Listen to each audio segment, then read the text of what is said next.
So good afternoon, everyone. Thank you so much for coming here, and I'd like to thank all the speakers, the audience, the Humanities Research Center, and the Center for Modern Studies for supporting the event today. And I am delighted to welcome you all to this interdisciplinary gathering. And I am the organizer for today's event, and I am currently pursuing a building conservation PhD here at the University of York. And my academic and professional background has long revolved around architecture and design. Apart from design practice, I was also teaching at a uni in China, and I also facilitate teaching here in the UK. So therefore, when the Faculty of Arts and Humanities offered their support for my project, I felt that organizing an event like this brings together the voices from the arts stand, and industry would be the most relevant response to today's context. And the 6 speakers that we have today come from fields such as architecture, planning, new media, chemistry, material, and history. Their work demonstrates both a strong disciplinary foundation and a distinctive interdisciplinary appeal. Whether they are from academia or industry, they remain close ties with the other sector, ties that are reflected in both their teaching and research. And it is precisely this integration of the two that broadens the scope of design education and enriches it with more innovative and timely knowledge. And I will be properly introducing each of them before their speech. And we hope today's conversation does not just stay between the 6 speakers, but expands to the audience. We believe that's the intersection of disciplines where great ideas can emerge.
And I'd like to emerge today's introduction with my short talk, one that can be the prologue for the following talks and connects and themes behind, by sharing some of the teaching, learning, and the practices in the 3 countries. And I study architecture in Norway, where architecture is a highly specialized discipline. Programs are mostly offered by dedicated design institutions. The curriculum emphasizes project-based learning, interdisciplinary collaboration, and experimental thinking. Since the country is relatively small, there is not much need for high-density buildings. So the focus tends to be on nature and materials. Architecture students are given a lot of creative freedom, whether choosing the site, the function, or the materials. Take private houses, for example. Many students choose settings like forests or cliffs.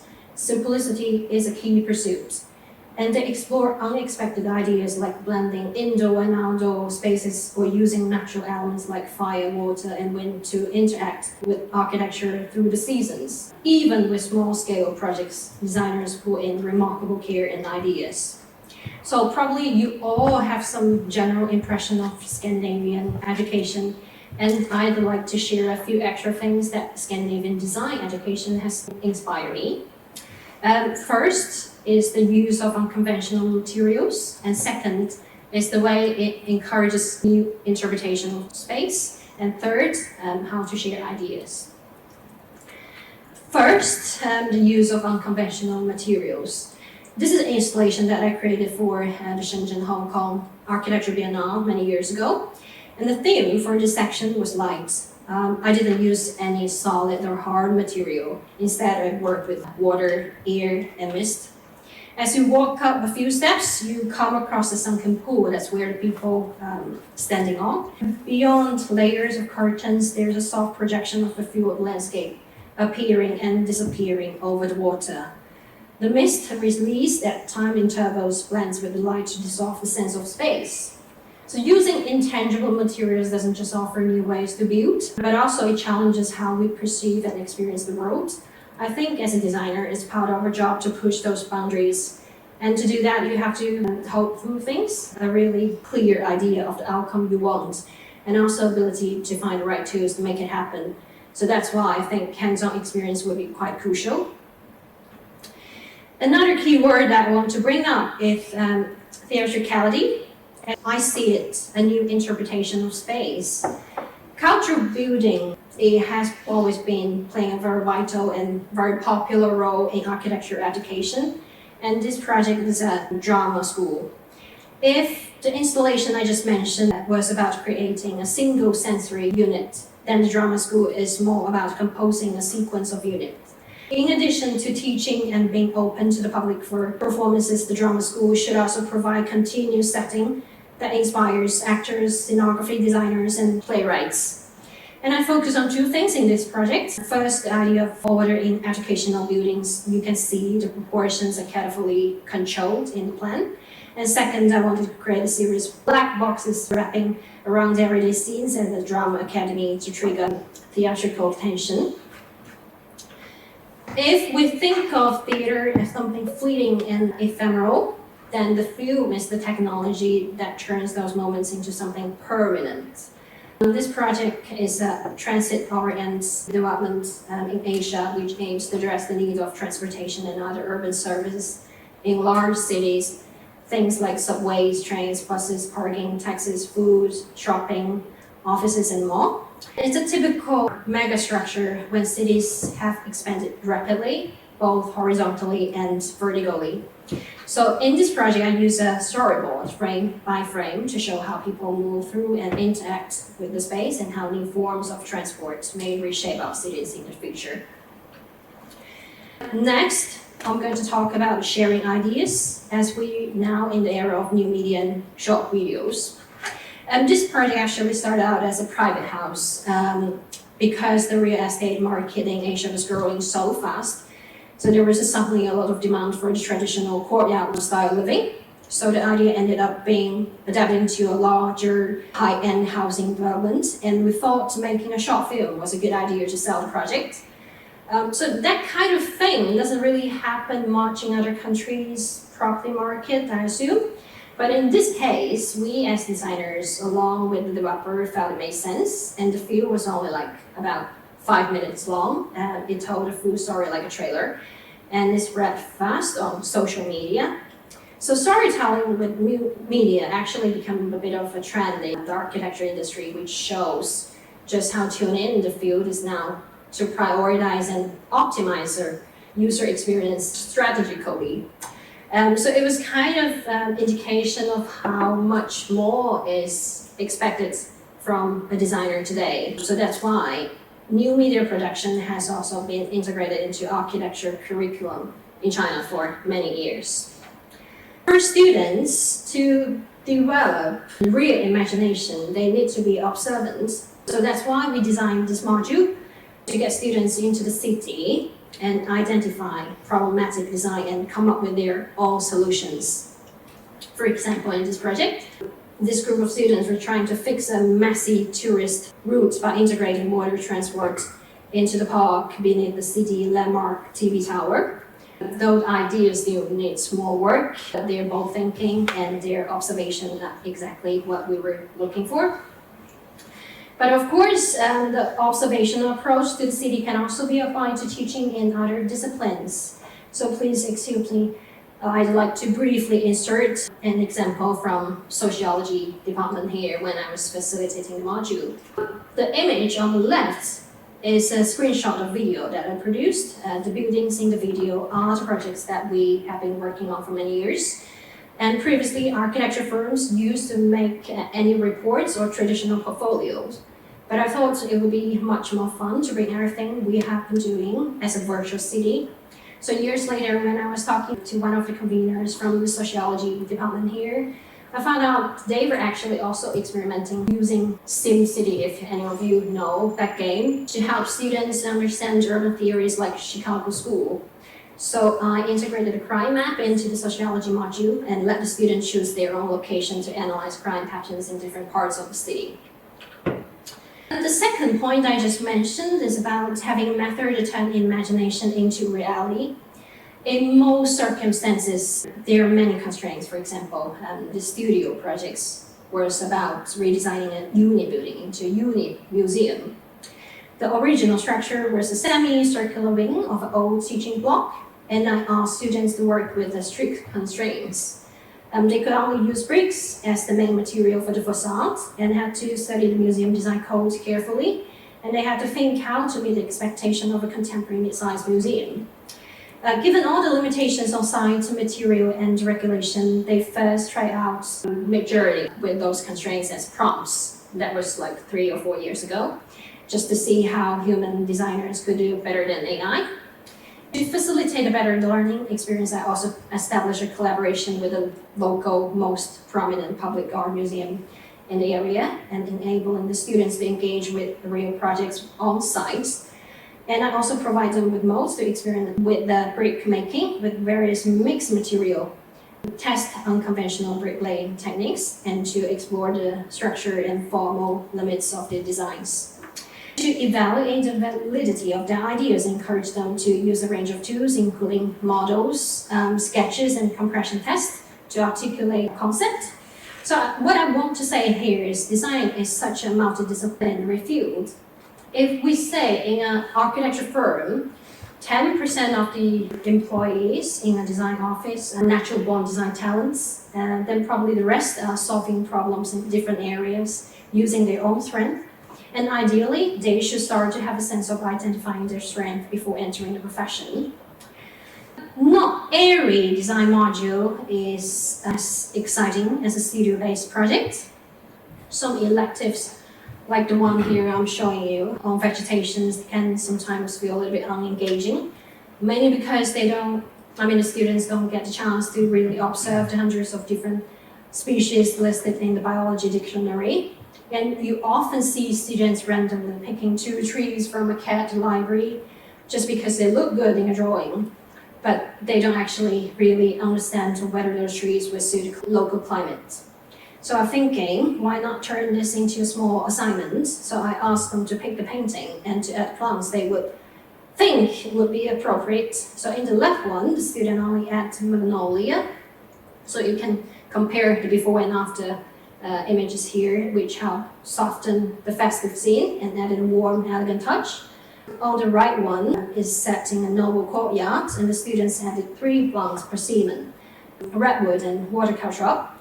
I found this quite interesting because students chose on the right side, the winter setting, and the plants they also added was reflecting the winter appearance. But you just can't help imagine what the scene would look like in spring or summer. So the way we think about design is not limited to architecture. It also connects with other non-design subjects.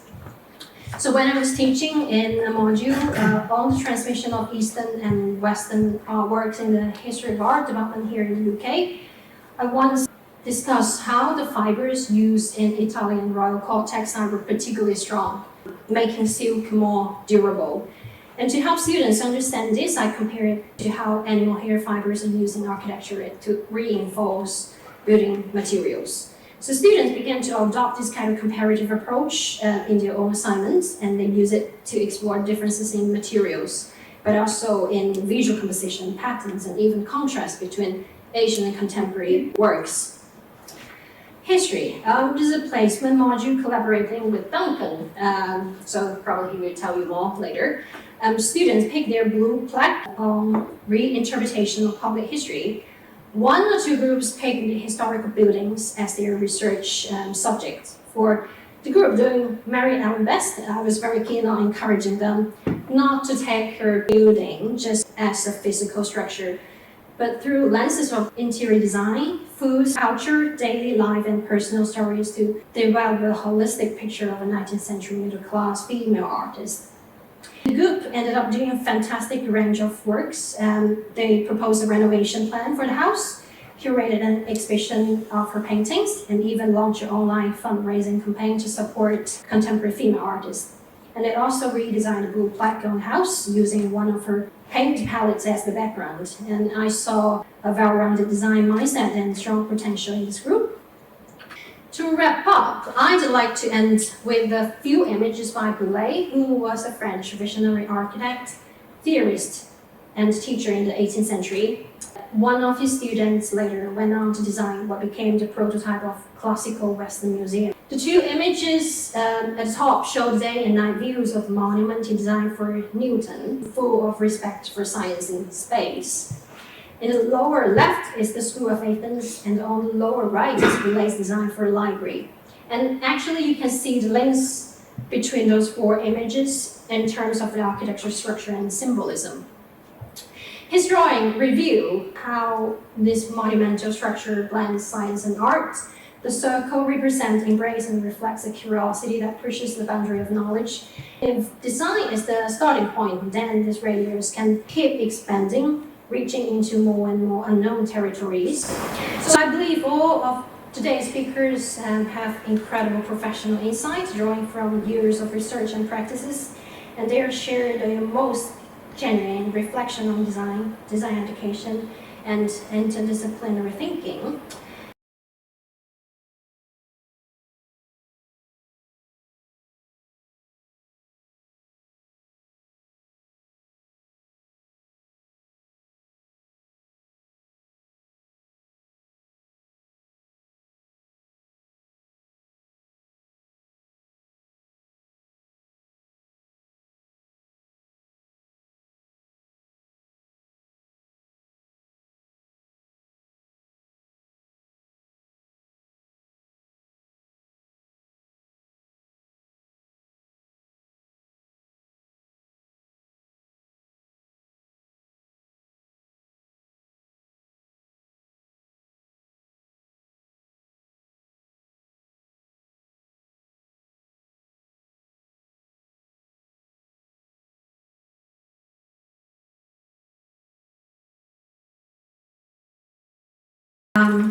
Kenneth is the sustainability manager at Solar Ceramics.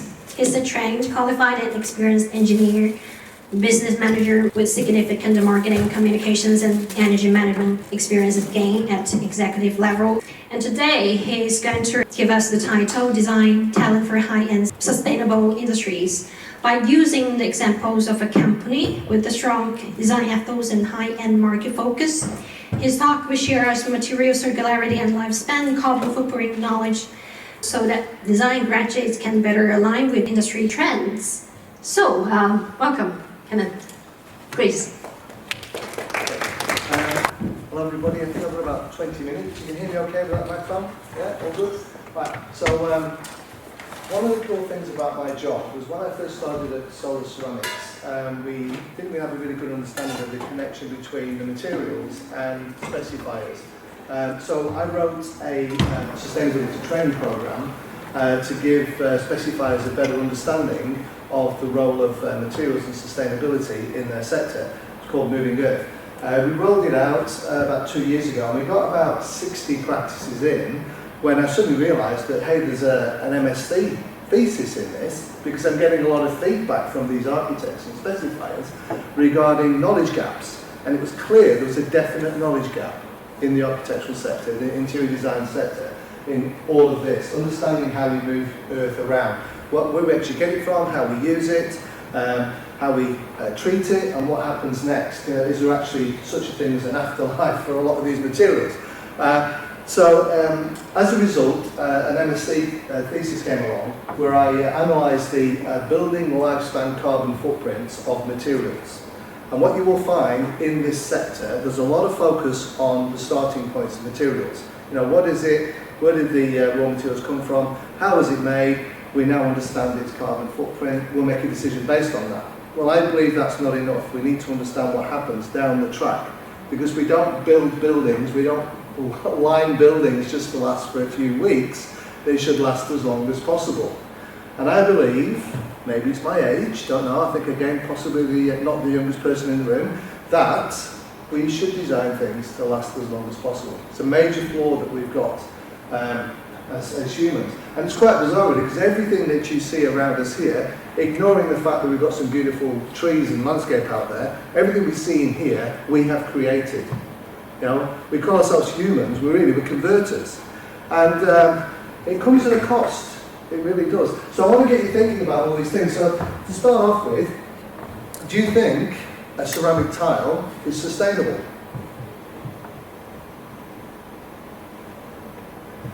Well, I say it depends. And I believe you should always answer it with "it depends."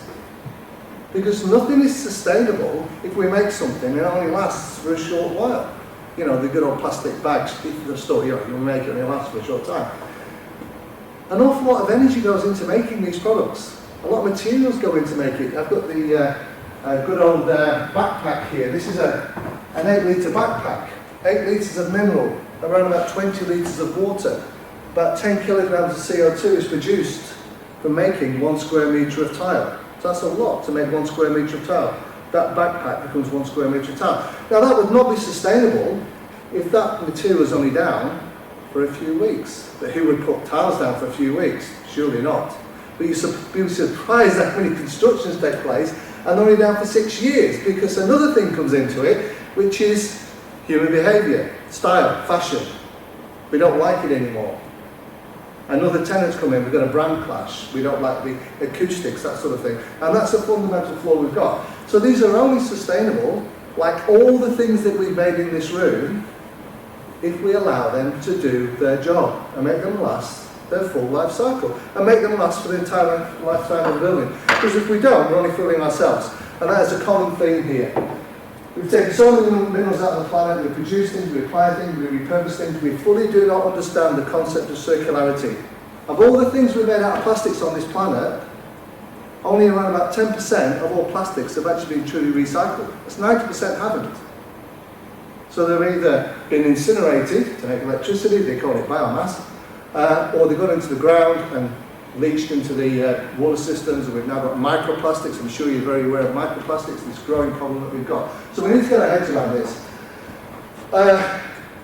Everything has got a carbon footprint. Natural materials have got carbon footprints and man-made materials have got carbon footprints. But the main difference is some things are of nature and some things are not of nature. Now I totally get it, we need plastics for an awful lot of things that we do in our lives. We've been lost without plastics. But we've got carried away, we've replaced a lot of natural materials with these plastic materials. It's been so easy to do it. And the fundamental flaw is this. All plastics are based on DNA molecules. Right? They're all polymers. Originally molecules, polymers becoming polymers. And they like to stay in the same families. And what we've done is we've mixed all these families up. You'll be familiar with all the different types of plastics that are out there. You know, the polyethylene, polypropylene, polystyrenes, and you'll prefer the acrylics and nylons, and then you'll be familiar with other things as well, like cottons. So we start mixing all these things up. We mix natural minerals up with plastic minerals. The tags that you've got on your clothes, the chances are you'll have 60% of this, 30% of that, 20% of that, 10%, etc. That's bad news in recycling, because we're mixing all these things up, and when it comes to try and recycle these things, all the families have all been intertwined, and they can no longer reconnect. We need to keep materials in their original subset. So it should be a 100% polymer type, because then we can then reuse it, we can recycle it, because we're not trying to untangle anything. And the major problems in our industry. The amount of used carpet that gets taken up in the UK every single year is equivalent to the size of the city of Birmingham. Every single year. That's how much carpet we take up in the UK. Only 5% of that is being recycled. And that 5% is a single polymer type. And it's the same for vinyl. Vinyl flooring. We've mixed all that up. It's only 1% is being recycled in the UK. So what's happening to all this material? Well, guess what? No surprise to you folks, you're very highly intellectual. It's fossil fuel. Every single bit of plastic that we've created is essentially just modern coal. So it's easy to combust. So it will come as no surprise to you that 75% of all the used carpets and all the used vinyls that we recover from UK building sites is incinerated to make electricity. And around about 2% of the electrons flowing through this building now are made from all these burnt polymers. bit potty really. So I want to put this concept to you, right? You will be very familiar with the term forever chemicals. Yep, you've heard of forever chemicals. Why have we allowed that term to enter into our lives? We've allowed this to happen. Nature's not done it, we've created it. We should be working towards forever products. We should be sticking with the mineral groups the best we can. And like I say, they've all got their problems, I get it. You know, cotton's got a bit of a nasty carbon footprint, a water footprint, etc. But we should stick with the steels, the metals, the minerals, the woods, the cottons, the wools, the leathers. None of them are perfect, and of course the mineral groups. This is what we've done wrong. Instead of participating in the natural environment, we're now consuming in a constructed world. We've got a completely different mindset to the rest of the animal kingdom. We're totally oblivious to all this. You know, we say we live on the earth, but we're actually part of the earth, but we don't get it. And it's only now that we're realising that there's definitely some problems happening with the environment, which we can talk an awful lot about if you want, and with the problem with microplastics. And it's all down to these problems here. Consuming in a constructed world, that's what we've done. We've allowed marketing to take hold of things and get into our heads that it's actually okay to treat our internal desires like the way we treat our clothing. We're fashion conscious beings, most of us. We're in a world of wants instead of needs, completely different to the animal kingdom, and that has caused the problem. And this is really what it's all about. It's all about the sides of our brain. We've got the creative side, we've got the logic side here. And this is this constant challenge that we've got all the time. This is what we found when we're working with the architects. So I'll give you a very quick example. You only know me for a few minutes. How many would trust me if I said, have a drink of this? That look nice? Would you trust me? Would you take a drink of this? Why not? Nice colour. So you don't trust me. Okay. So, if I said to you, try this innocent smoothie drink, maybe with all fresh ingredients. Looks nice now, doesn't it? Because now we've got branding on it. We've started playing with our mindset. We're now saying, trust me, because it looks nice. It's a nice friendly label. And then even better, on the other side, we tell you what's in it. And that's the fundamental challenge we've got with all the decisions we make, with all the materials that we choose in this sector. So we're just going to go down with some of these things we've got to get our heads around. In our sector, we have these certificates, like the back of the label there, that say, trust this product because it's got BS 6001 responsible sourcing behind it. We've actually resourced where all the mines are and where the materials have come from. It's got Green Guard certificates, it's got Declare certificates, which tell us that there's no VOCs in the materials, it's safe to use. It's got an EPD, an Environmental Product Declaration, and it's even got Cradle to Cradle, which is more of a closed-loop circularity certification system, which is not perfect. If you want to ask me about Cradle to Cradle, I'll tell you more about it yet. Then we've got certificates that say trust the company, because they've got B Corp, this big umbrella corporation certificate. We've got EcoVadis and we've got ISO 14000. So we've got certificates that reassure us that we can trust the company. And then, when we design our buildings, we label our buildings. We say you can trust the building now, because we've now got LEED, we've got WELL, we've got BREEAM, we've got Home Quality Mark. And we've got to trust all that stuff on the left-hand side. All this creative side says, well, do we really need all that? Because I just want it to look nice. I want it to be on budget. I want it to please the audience. It's got to be fit for purpose. So there's this constant challenge taking place. And this is the the growing issue in the sector. I have now visited over 220 architects' practices in the UK now, and I see this every single time I go there. You would not believe it. I talk to architects all the time. I'll say to you, how many of you heard of an EPD, an Environmental Product Declaration? Maybe one hand will go up in a room of 20 people. Same with all the other certificates. So the sector is still very much focused on the creative side. Now the functionality it's got to perform all the things that we've just seen. It's got to look great, it's got to perform and meet the requirements of the client brief. But all of these things are now becoming more and more important. So the one thing I want to share with you, the most important thing is this life cycle assessment thing. When we look at the life cycle assessment of building, getting materials out of the ground, manufacturing things, moving things around, building it, operating it, refurbishing, demolishing and recycling. That's the whole concept. And these EPDs, they've been around a long time, they tell us what's the impact on resources. Where do we get our energy from? Is it renewable energy? Is it coming from fossil fuel? How are we extracting minerals out of the ground? What's the impact on the recycling? Can these things actually be recovered? Are they being reused, or are they not being burnt, etc.? How much water do we use? And can we, by any way, actually recover some of those resources and make some heat on site? This is called combined heat generation, where we're using the process to create some electricity. So these EPDs tell us the impact on our resources on every single stage that you see on the side there. All the different things, where we get the material from, how it's transported, how we actually make the product, and what happens down the line. And then they also tell us about the impact on the environment. The big one, of course, is CO2, the smoke crap coming out of the chimneys. But it also tells us about the ozone depletion, which fortunately is reducing a little bit now. Smog creation, which is aggregate ozone. Then we've got acidification of the rain, leading to obviously acidification of the soil, which is affecting the growth of the trees. And then we've got impact on our waterways. You know, whether we're actually changing the chemical balance, the pH balance of our water, we're getting algae. What happens when we take materials out of the ground? How does that impact the environment, landslides, etc.? And do we actually create drought conditions? So these EPDs are the only things that we have got in the whole building sector that can reassure us, just as the label reassured us on the bottle. So if you're not aware of EPDs, you should be. I'm just going to quickly tell you about these stages. First stage is cradle to gate. That's getting the material out of the ground, transporting it, and making it. I'm just going to give you a couple of very quick examples. A ceramic tile, okay, requires a lot of firing to vitrify it, to actually get all these molecules heated so highly together that it becomes one big thing.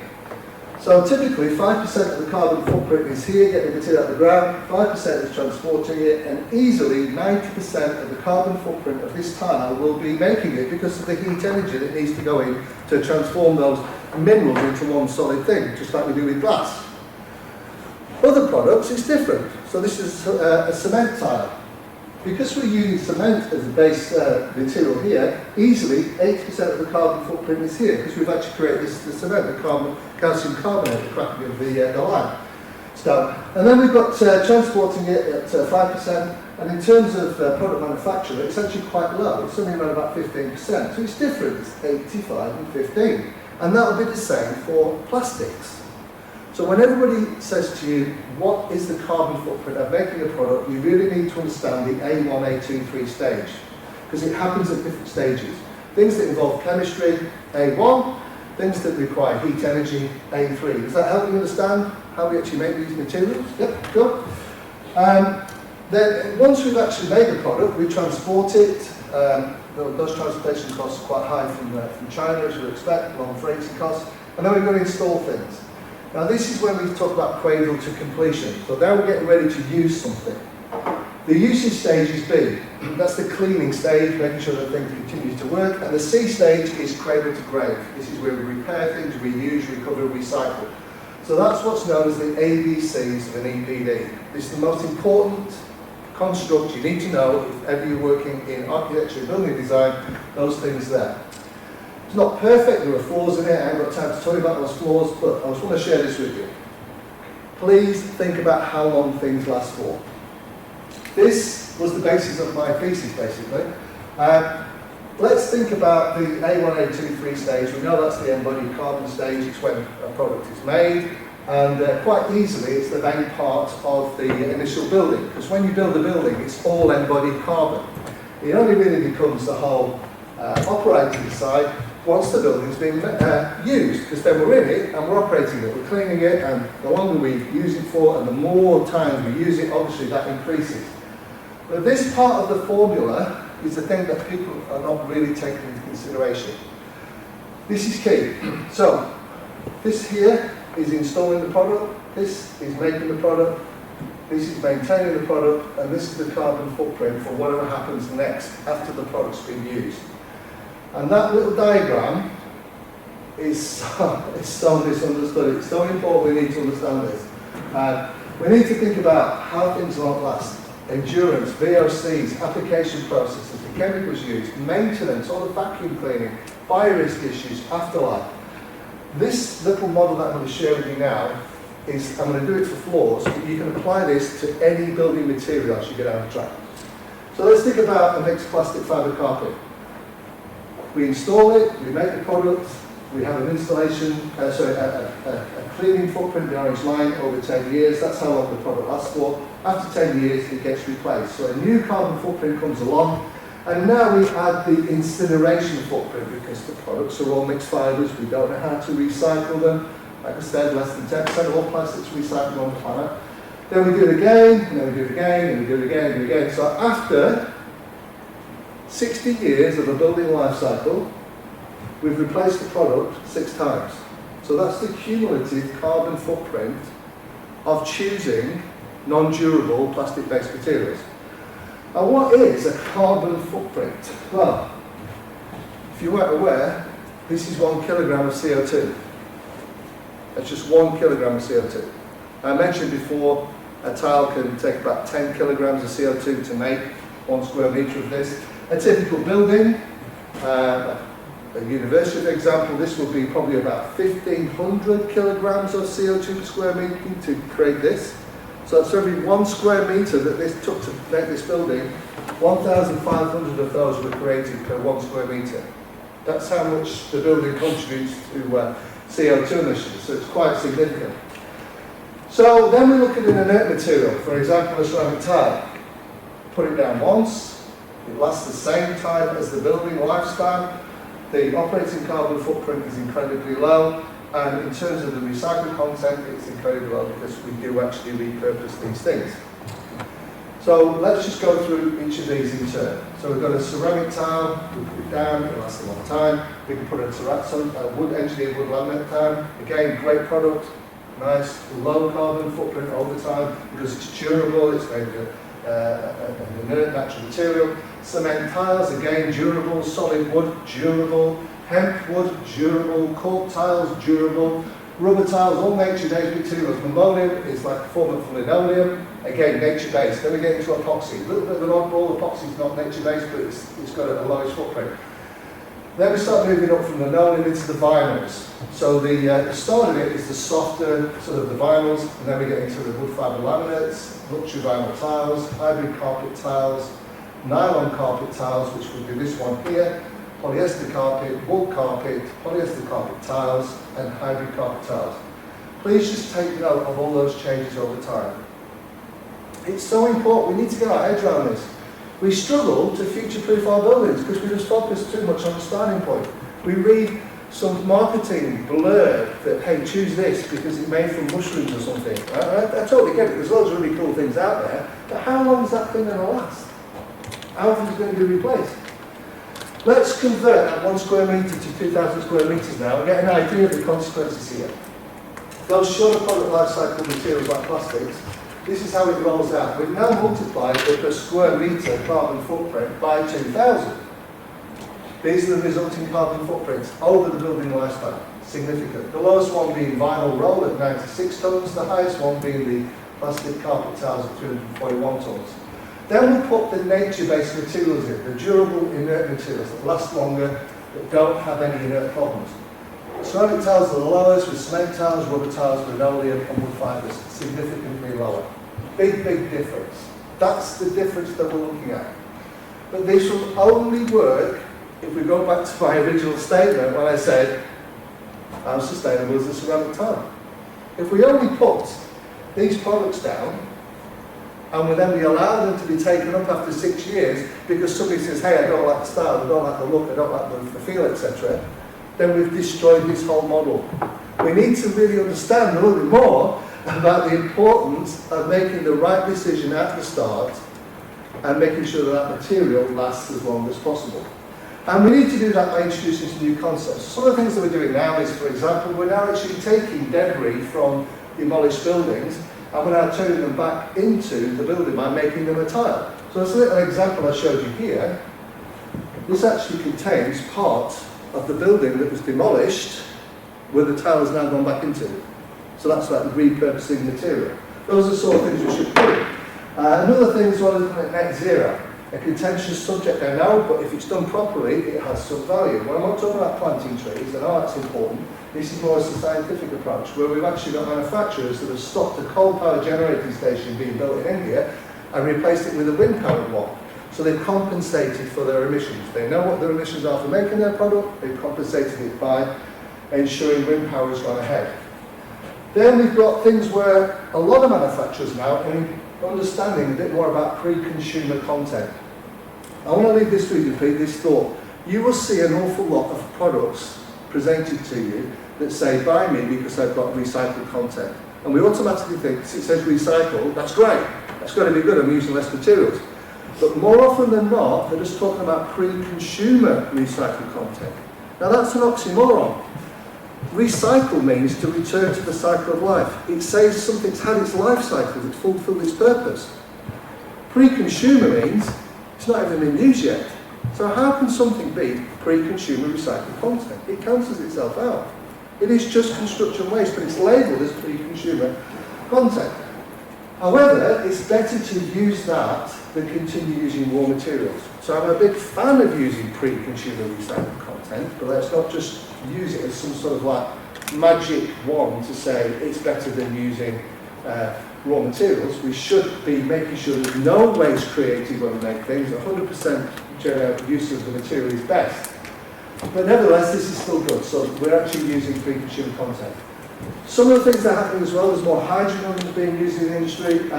We're seeing applications now where we're not actually wet laying these products. There's magnetic fixation systems, there's click systems in place, and that's actually helping a lot. Can I ask you to think about this? This is a concept I always get thinking about. The difference between timeless design and trend-driven design. Sustainability really likes bland. The more neutral a design, the more negative it is on the eye, actually the chances are it'll last a lot longer. Because as soon as we start introducing trend into our designs, you've then got this problem of somebody not liking something down the track. So please have a little think about that. And think about resourcefulness and healthiness. Smooth materials that do not trap molecules are actually easier to keep clean, they're much healthier for the environment. I know there's acoustic issues. Great for ventilation rates.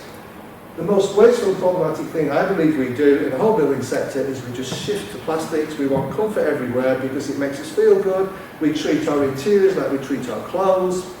Mountains of used clothes that we don't know what to do with on the planet, and we're going the same way with our interiors and our building materials in the UK.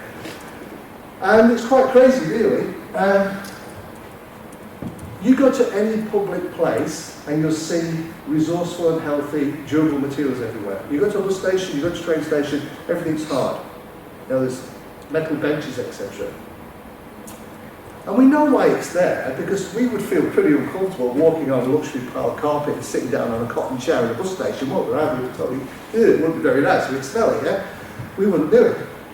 But there's nowhere in the UK where somebody puts a plaque on the wall that says, we made a conscious decision to use stone, metal, wood, you know, the earth materials, not just because it's going to keep you safe, because they're easier to clean and more hygienic, but also because it's going to be here a long time and it's better for the environment. We don't actually make this connection. So what we do is we actually allow people to want luxury and comfort and change in our lives.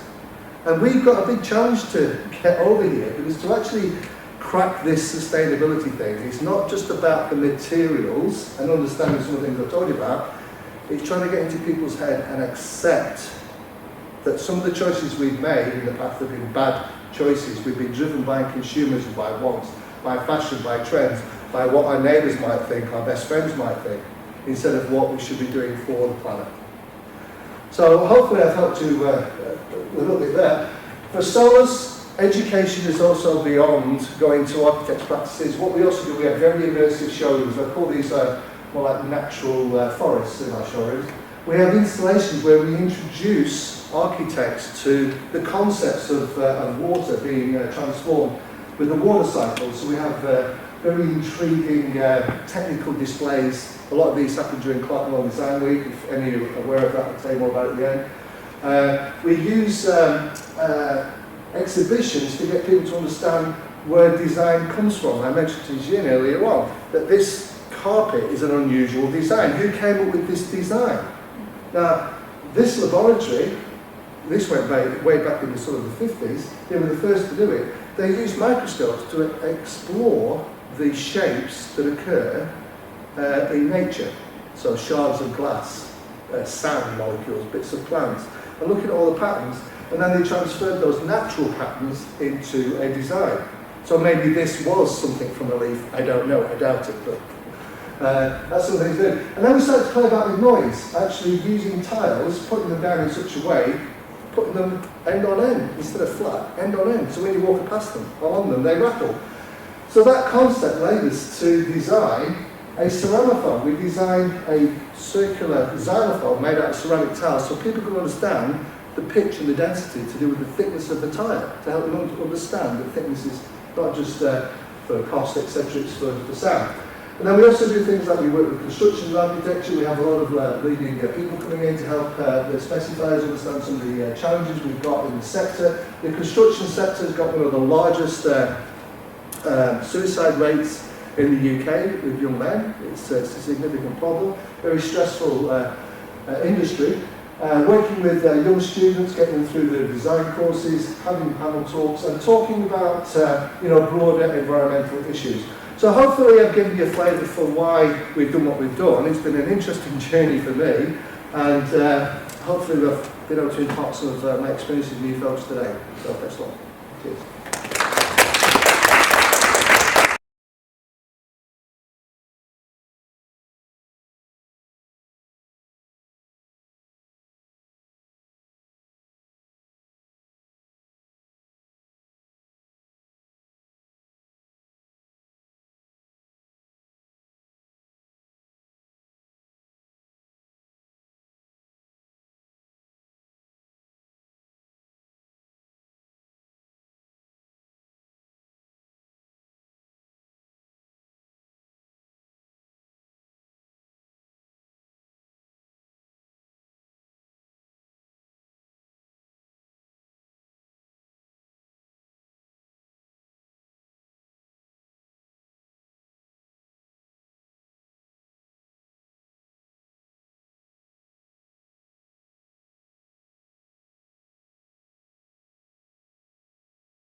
Dillon. He is the senior lecturer in physical chemistry at the University of York, and his research is directed towards a detailed understanding of gas-phase chemistry in both indoor and outdoor atmospheres. He involves in atmospheric chemistry laboratories, in the chemistry laser facilities, and in the new indoor air research labs in York.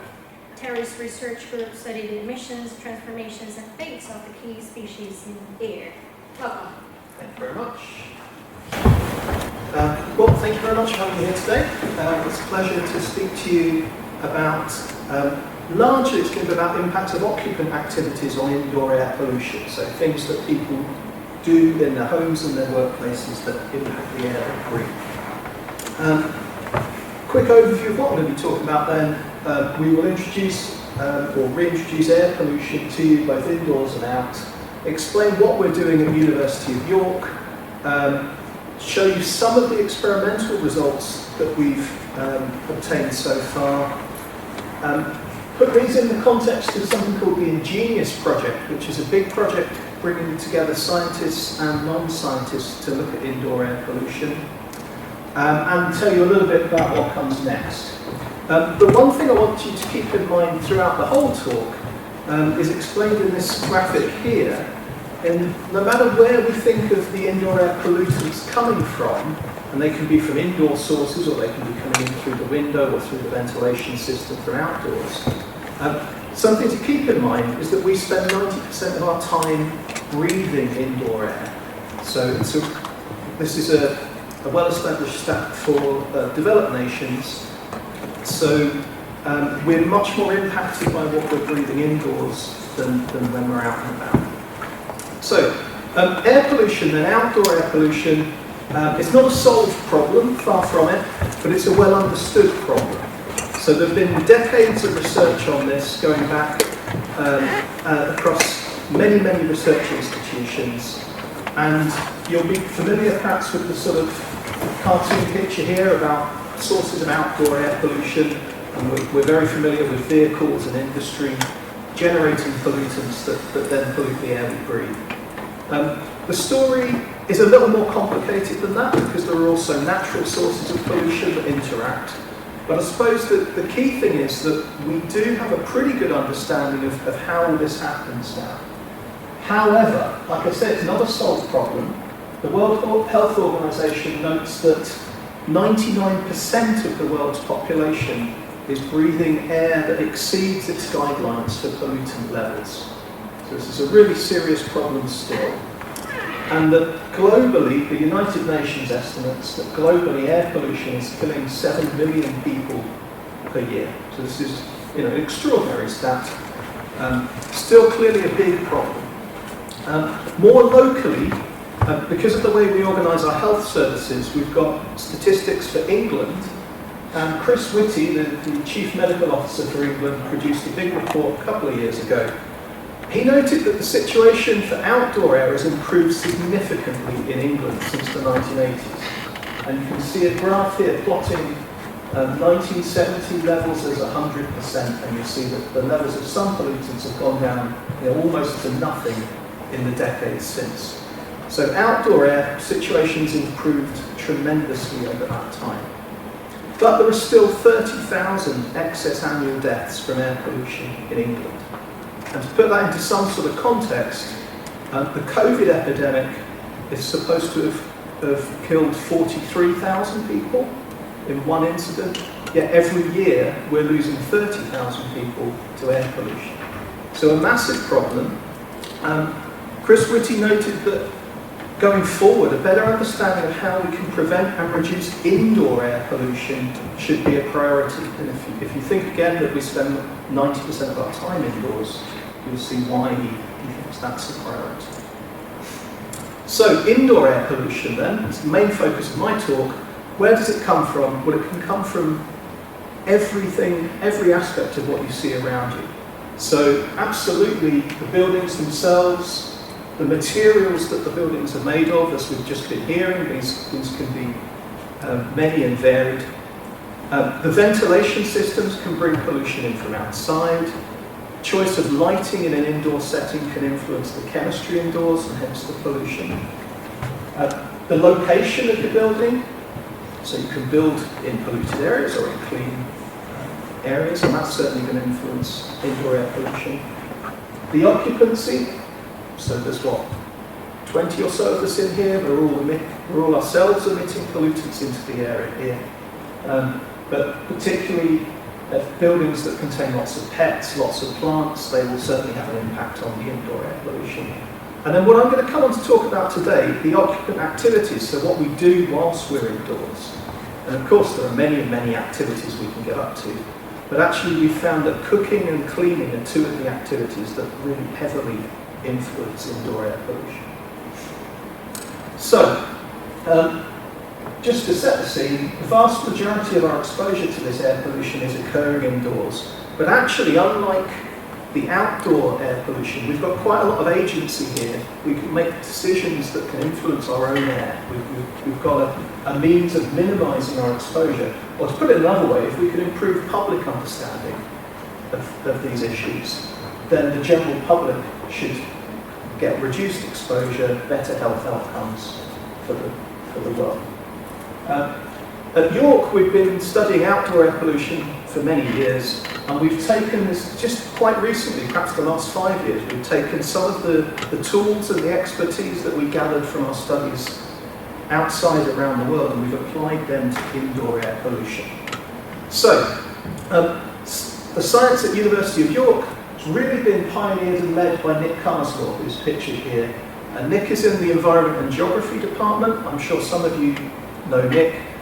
Nick's team have developed a model for indoor air pollution. They call it InChem-Pi. So it's a model that can you can use it to understand and actually predict the future of pollution in a variety of indoor environments.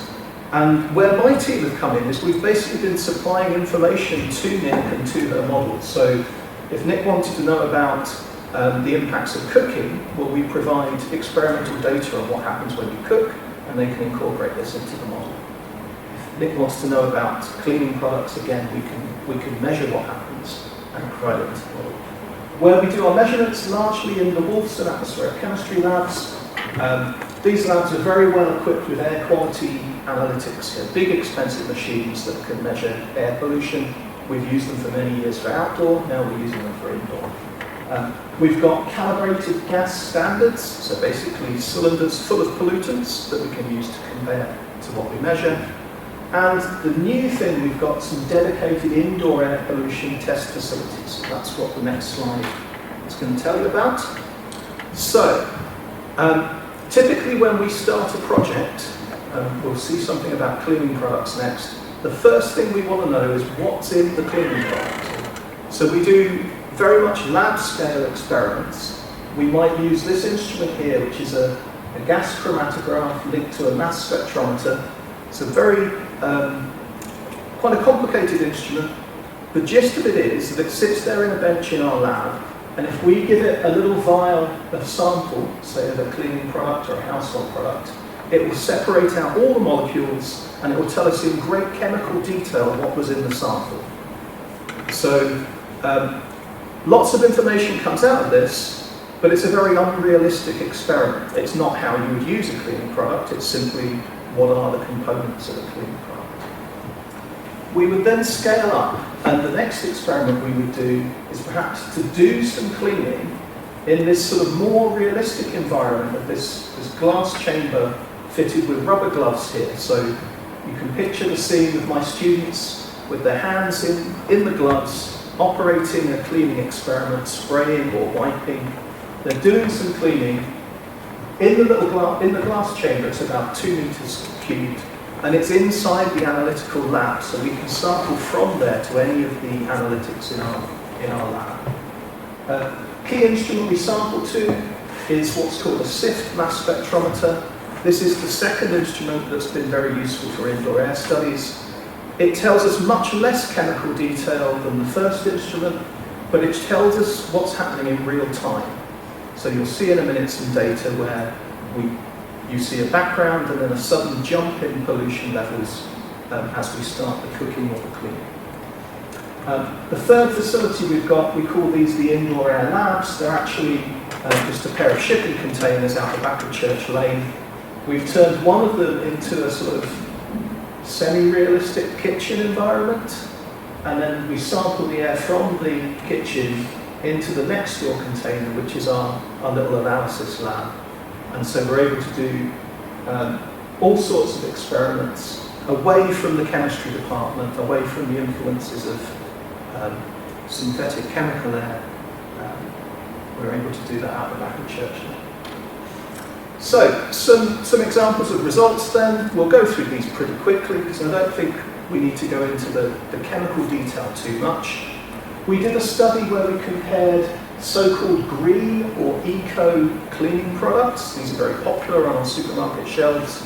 We compared a selection of those, 13 of those, with 10 equivalent regular cleaning products, the sort of thing that the supermarket own brand would sell, or popular branded products would sell. Different types of cleaners, surface cleaners, bathroom cleaners, and so on. What did we find? Well, we found very complex chemical mixtures in these products. So across that study, we identified 317 volatile organic compounds, VOCs. So these are things you'd normally be worried about from paint or from glue, but they're very much a component of the cleaning products. Many of these were fairly, I won't say harmless, but not terribly toxic VOC, especially alcohols, a lot of alcohols.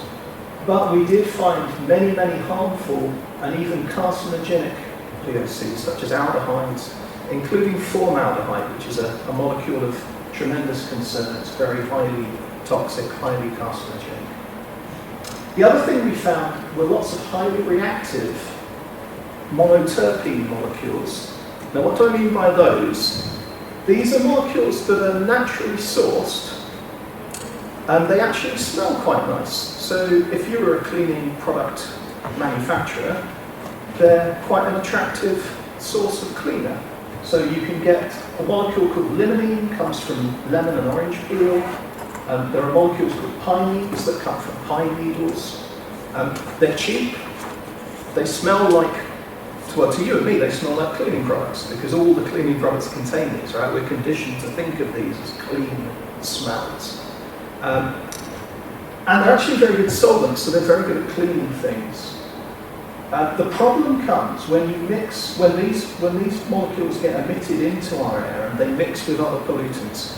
These molecules are highly, highly reactive. So whilst they might be attractive and somewhat superficially safe on their own, they react in air to produce other harmful molecules, including the formaldehyde. So you'll see down the bottom here where my research student who did this study, she ended up using the chemical model to predict what happens when these molecules break down in air. So you've got a bar chart at the bottom here where all the regular cleaning products will run through the model and the chemistry allowed to happen, and you see that for some of those products there's an enhancement in formaldehyde production, very bad news for the person using it. For the green cleaners, which really go all in on using these natural products, the potential to make formaldehyde in air is much higher. So kind of not what we were expecting when we started off this study, that the green cleaners could be more harmful. More obviously harmful perhaps are bleach. One of my master's students did a lot of work on comparing different bleach products. In the end, the differences between the products were pretty minimal. So it didn't really matter whether the bleach was marketed with lime odour or whatever the pink one was meant to smell of. They pretty much all come out the same. They're all bleaches. They're all complicated mixtures of these VOCs. But they've also got this active ingredient, sodium hypochlorite, which can produce chlorine gas.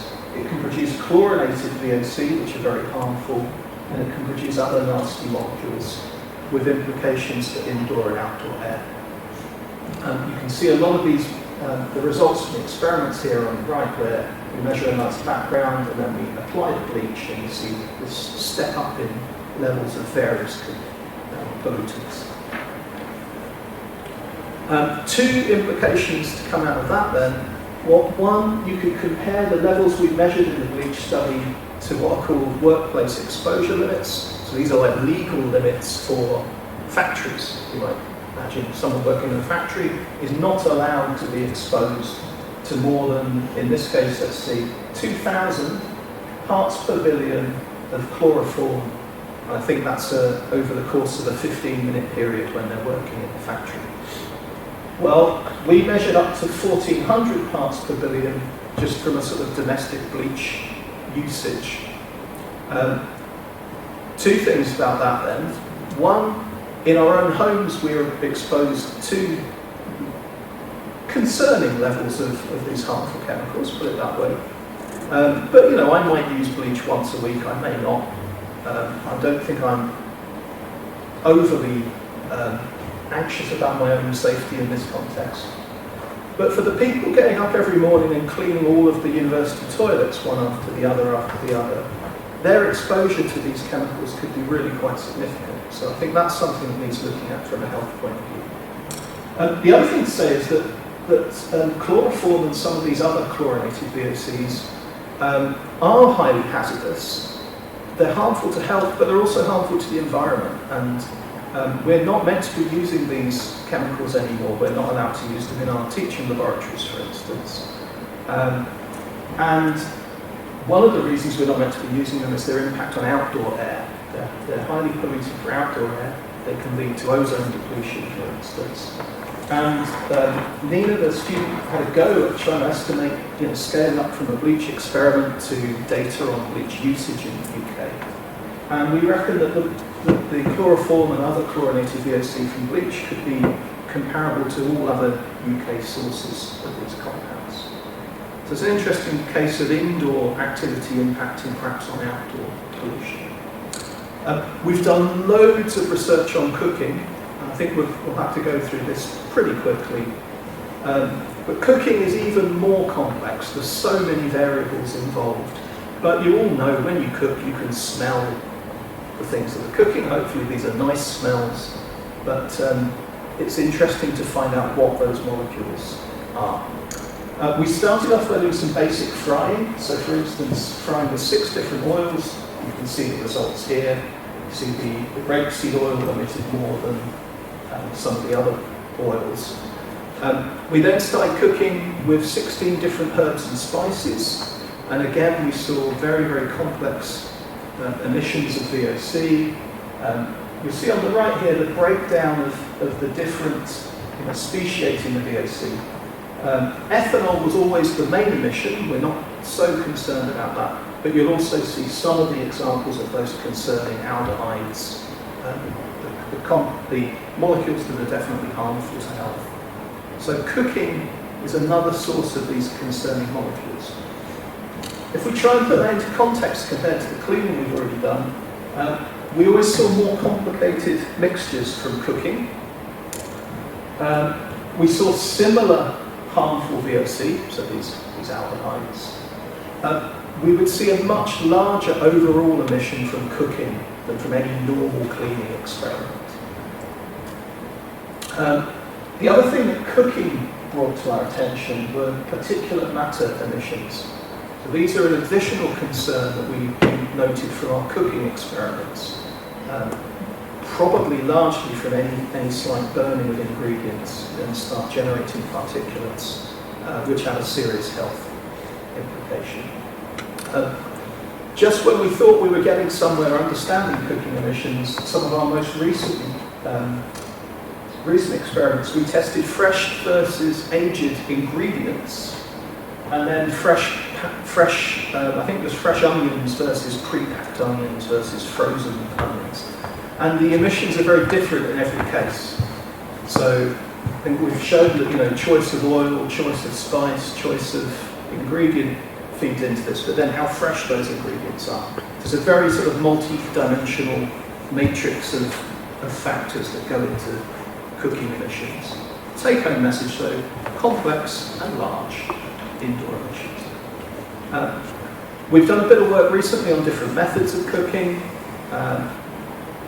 We probably should have started with this because these experiments were much more reproducible. So we get some processed food, highly processed, frozen food, easy to store, easy to reproduce our experiments. And we cook them in different ways. So we can pan fry, we can air fry, or we can convection oven these ingredients, these recipes if you like. We always use the instructions on the packet, and here's what we find out. It's probably difficult to make out from where you're sitting, but the 3 bars here, for instance, for the chicken dippers, show that frying is always much the biggest emission of VOCs, bigger than air frying, which is in turn bigger than oven cooking. So that's for the VOCs. Particulate matter was extremely interesting from these experiments. We've got a lot of data and we're still going through it. But what you can see in the 2-dimensional plots on the right here is that in terms of particulate matter, you've always got this sort of low background level before we start cooking. Then this example C here is pan frying, so at time 0, the food hits the pan and you start generating particulates. You start generating different sizes of particulates, which is what the y-axis is telling you.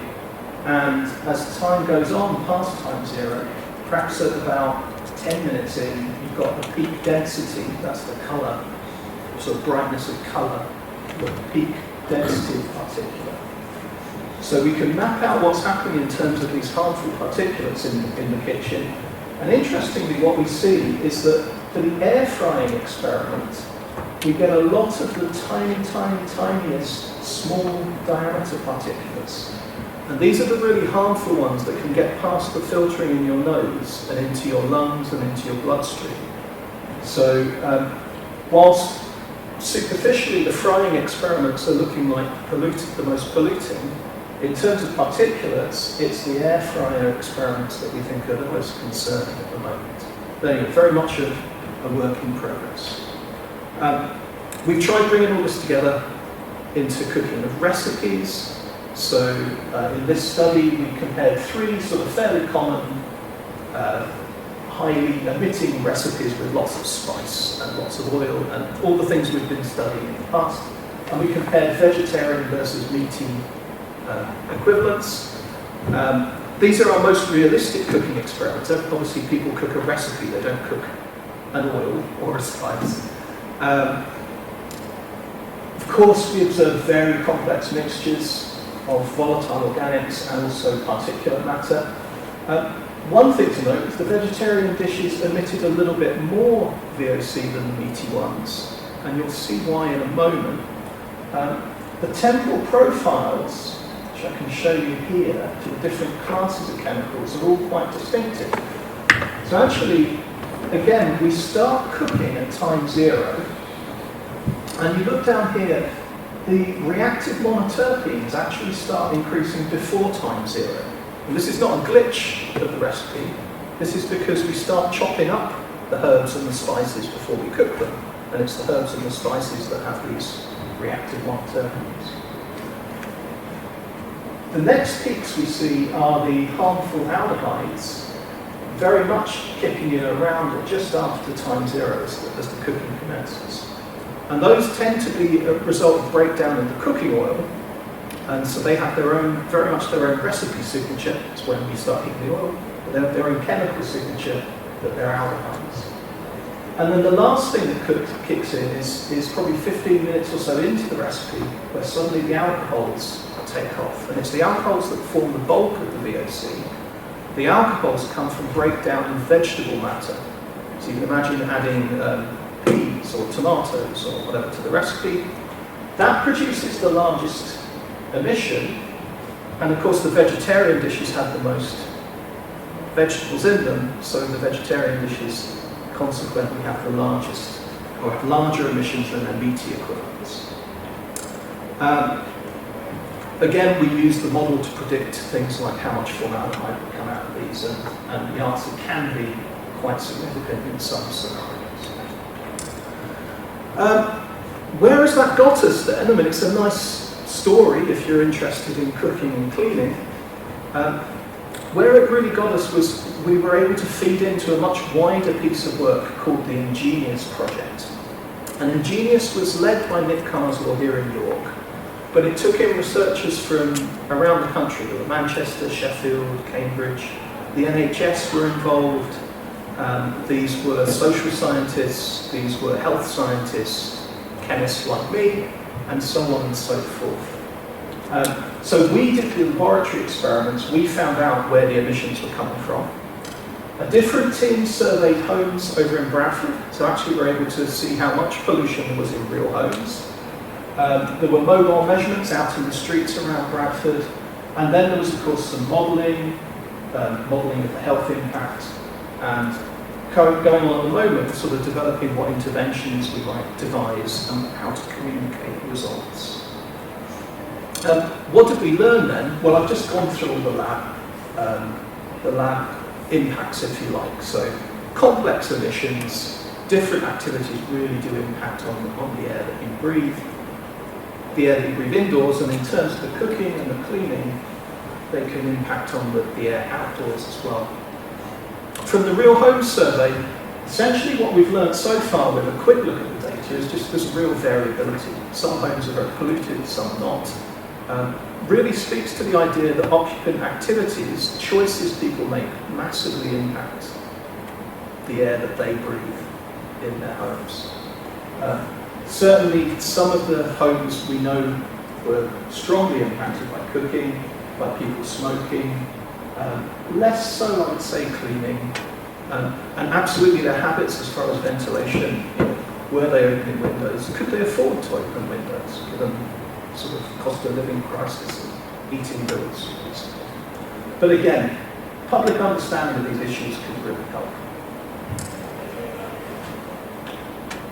Outlook then. We focused on occupant activities, frankly, because they make my life easier. If I want to measure an emission, it's much easier for me to measure in a chamber in my lab and then to spray some cleaning product, because that's a really well-controlled experiment. Actually, we should be studying what happens when you build a new home, when you furnish a home, when you decisions you make around carpets or tiles or whatever. All of that goes into determining your indoor air quality. And we're going to have a chance to do that now because we're building these 2 test houses on Campus East. So there'll be one house, say on the left, is built to modern passive house standard, very energy efficient, kind of airtight. One house, the other on the right, is built to more traditional, leaky, like much of our housing stock in the UK, sort of 100-year-old standards. And the garage in the middle is actually an analysis lab for us to be able to measure what's going on. And we will be measuring as the house is furnished, and then perhaps in a year or 2 we will get on to like cooking and cleaning in the house. Last thing, the outlook, this is a bit of a hobby horse of mine. We've done one experiment, so I don't know what's one data point. It's more of an anecdote than like real data to build on, isn't it? But we took our analysis van, which had some of these instruments in, we took it to a local restaurant and we measured the air coming out of their kitchen. So we were able to speciate particularly the VOC and other pollutants coming out of the kitchen. What did we measure? We measured this very complex time series here.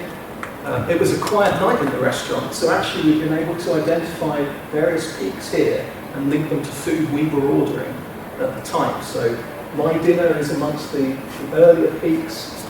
Late on I was joined by a colleague who's vegetarian, and you'll see very, very high emissions of alcohols at the time when her dinner was cooked. So we think we're understanding what's coming out of the restaurant. Quick analysis showed that what was coming out over the period we were measuring was pretty equivalent to like a petrol or diesel vehicle. That's interesting, and it was a little bit of a surprise. Bear in mind, it is only one experiment. Bear in mind the restaurant was not busy. But if you think of it in terms of York City Centre now, there are many, many, many, many restaurants in a very tightly packed space. There are not very many diesel vehicles bombing around, constantly emitting in that space.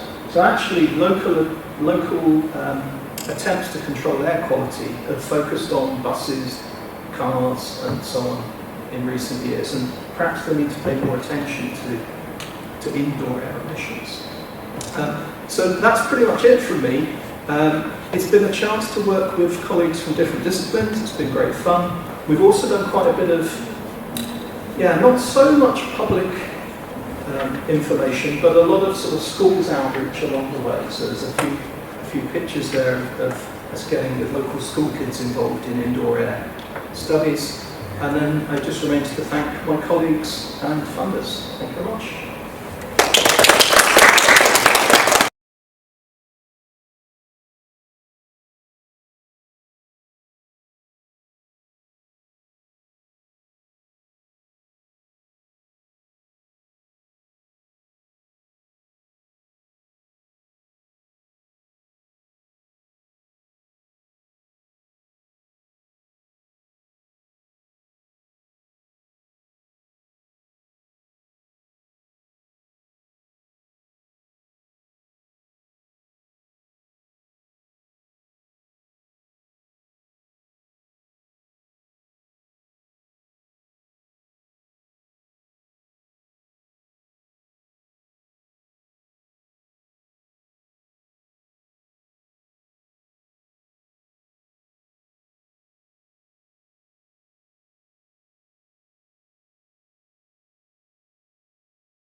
We're going to have Nick Jones. He is the Senior Lecturer in Film, Television and Digital Culture at the University of York.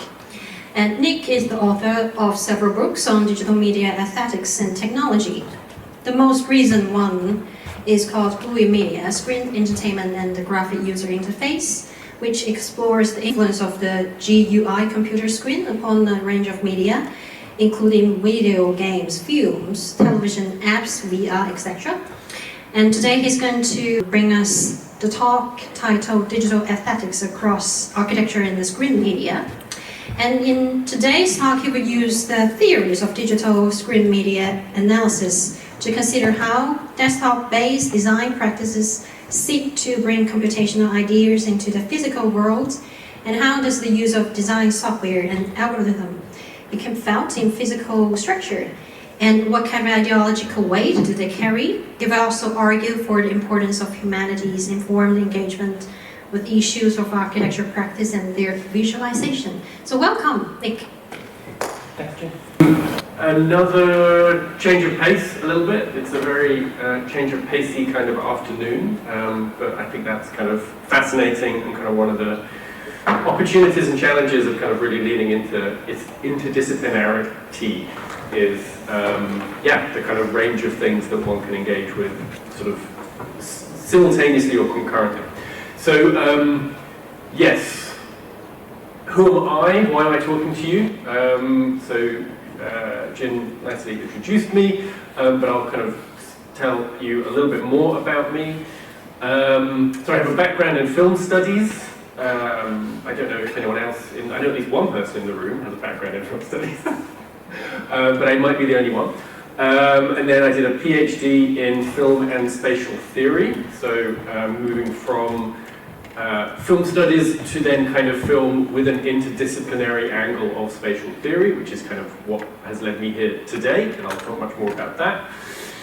That PhD became a monograph called, it was a terrible title, called Hollywood Action Films and Spatial Theory. So it was all about applying spatial theory to sort of contemporary Hollywood action films and the action sequence. And then I was lucky enough to get a postdoctoral fellowship, which led to the publication of the book Spaces Mapped and Monstrous, which is about digital 3D. So that moment when there was a lot of digital 3D filmmaking happening, sort of from 2008 to 2015, and looking at that through this lens of kind of spatial production and kind of using the tools of human geography, sort of carrying on from earlier work to continue thinking about kind of the way images are produced and the spaces that we see in images are produced and kind of what is at stake in them. And then, I have a most recent monograph. I'm really tacky. I have some handouts, but they're sitting in my office and I don't know what to do with them. So I'm going to put them on this table. No one will touch them, and then they'll get cleaned away later. It's lovely. But yes, so this book from a couple of years ago now, GUI Media, Screen Entertainment and the Graphic User Interface, looking at the GUI, the desktop interface that we all use kind of in our everyday lives, and thinking about that as a piece of screen media, as a text in and of itself, but then also bringing to bear a lot of the kind of spatial work that I've undertaken up to then. And I'm going to kind of talk about a couple of things from GUI Media today. So if you're interested in some of the stuff that I talk about, then you can take a look at the book.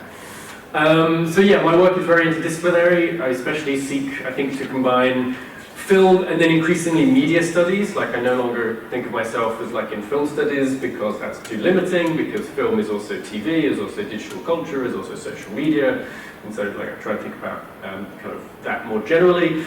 But then with also kind of a lot of spatial theory and some material drawn from kind of human geography and architecture studies, which hopefully plugs into some other stuff that we're talking about today. And I have this emphasis, I think, on how space is visualized and discursively produced. So how space is produced through the way we kind of talk about it, conceive of it, the way it kind of circulates as ideas or ideas about space, how they circulate. And especially in the case of digital technology, how kind of digital technologies reshape the ways we think about space, which we've already heard a little bit about today, and I'll kind of work on a bit more in the next sort of 15 minutes. Some of the stuff that I've done, which I'm not covering today, I've done some work on first-person view drones and kind of how they picture urban space, especially around kind of the pandemic. And also, I've started working on virtual production, which is a new sort of technique for film studio capture and kind of visual effects, and kind of, again, looking at that kind of as a technology that produces particular forms of space. But that's not what I'm going to talk about today.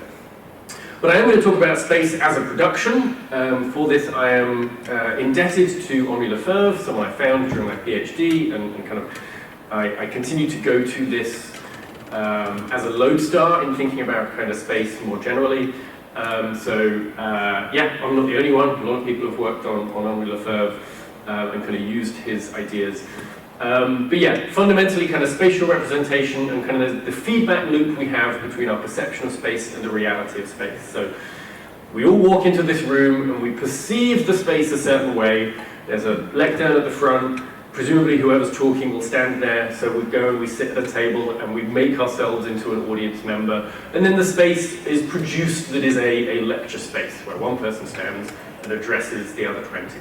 And yeah, that's what this space is built for, but also we are producing it as that kind of space through the way we kind of imagine it and we enact it through our activity of sitting down or standing up or whatever. I think this is really useful. And yeah, this I think it's very helpful to think of space as something that's produced in an ongoing way through both its use and its imagination. Space is not inert, it doesn't just sit there. Yes, it is built space, it's produced, it's concrete, but it is then flexible to an extent in the way that we imagine it and the way we kind of use it. And then yeah, so my own kind of background, my own interest in screen space, in the space of kind of film, TV, video games.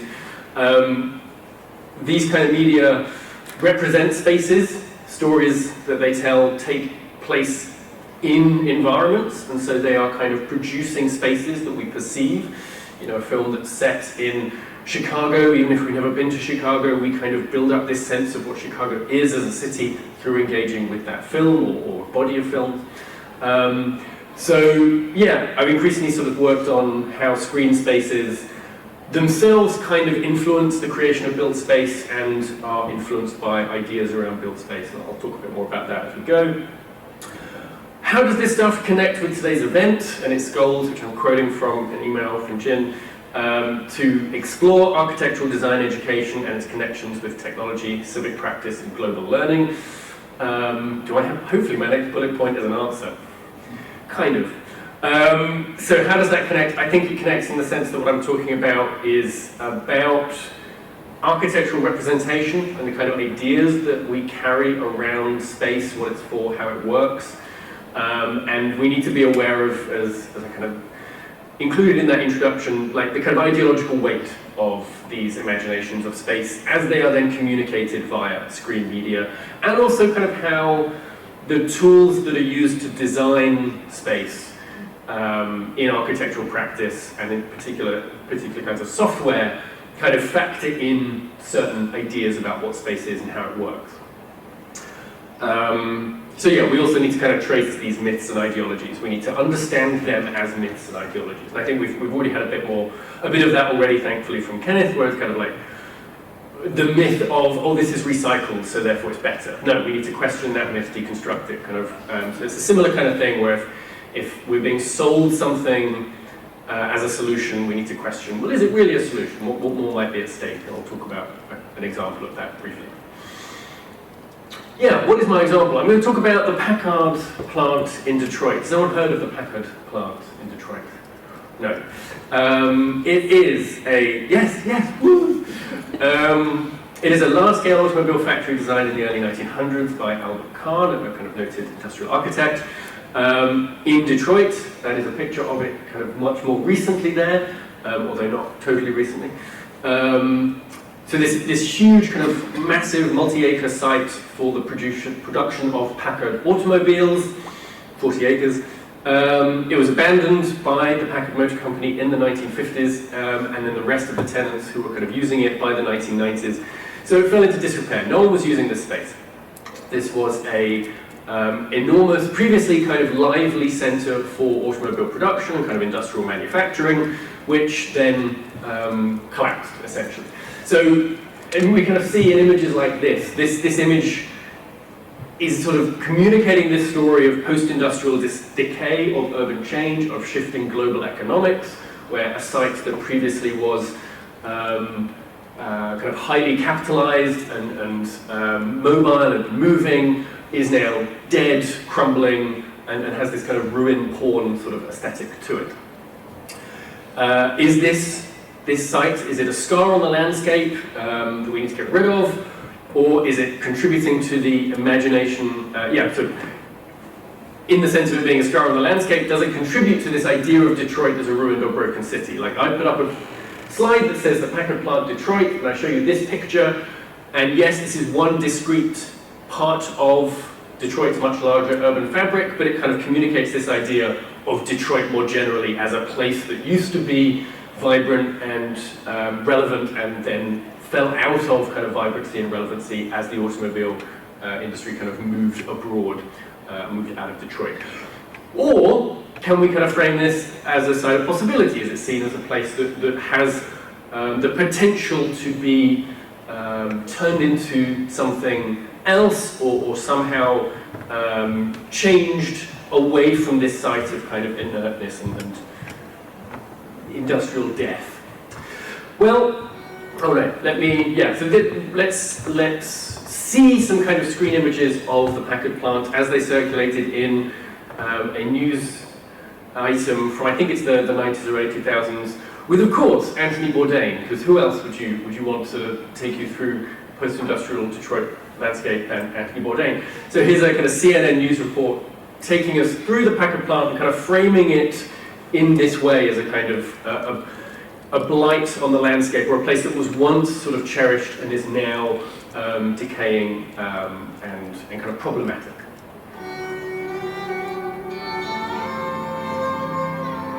Maybe the worms started to turn here, the Packard automotive plant. Opened in 1903, it was considered the most advanced facility of its kind anywhere in the world. Huge, epically proportioned. I mean 3.5 million square feet. Now, one man lives here. Al Hill.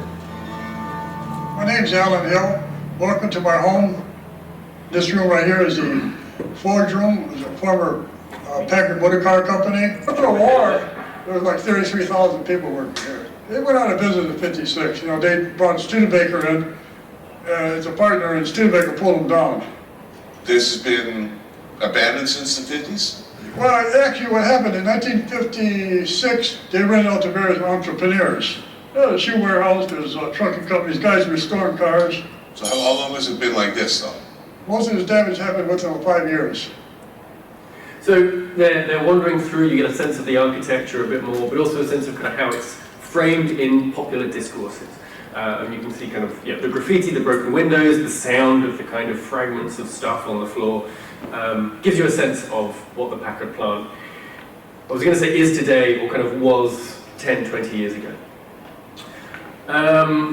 What's next? So, the Packard plant was the subject of Greg Lynn's 2016 Venice Architecture Biennale project, the Center for Fulfillment, Knowledge and Innovation. The Center for Fulfillment, Knowledge and Innovation. And maybe I'll come back to that. So, has anyone heard of Greg Lynn in the room? So Greg Lynn is an architect, reasonably well known within kind of architecture circles, author of, in particular, a book called Animate Form, and very much a proponent of what's known as parametric architecture. So the use of kind of digital tools, software, algorithms to create unorthodox, flexible, kind of unusual looking spaces, such as embryological house, which you have pictures of here. So this kind of architecture, the kind of bulbous, globule, it looks like something that would have to be 3D printed a lot of the time, because it would have to be 3D printed, and it can only be designed thanks to software packages that work with NURBS and splines and other things that I don't really understand, but are kind of, you require algorithmic computation to figure these spaces out. And Lynn is a huge proponent of this as a kind of way of installing liveliness and kind of naturalness to architecture, as opposed to kind of spaces like this, which are square and rectangular and flat and boring, and not like this, which are kind of round and bulbous and lively and exciting. And yes, so what is this thing, the Centre for Fulfillment, Knowledge and Innovation? It was a project that Lin and his company Form pitched as a redevelopment of the Packard plant, redeveloping it as a mixed-use development, a place where manufacturing, education, housing, and all of that happens. So let's have a look at a brief bit of the video for this. I think it's about sort of 6 minutes long, but I'll show just a couple of minutes of this kind of pitch video for this redevelopment.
Talk a little bit more about it. So yeah, here we can see what Lin's architectural firm are doing, are creating these kind of additional structures that sit on top of and to some extent kind of interweave with the existing kind of ruined or previously ruined infrastructure of the Packard plant, creating a space where things can actually happen again, where you can have teaching, where you can have things being produced, where you can potentially have housing, and it's all kind of happening together.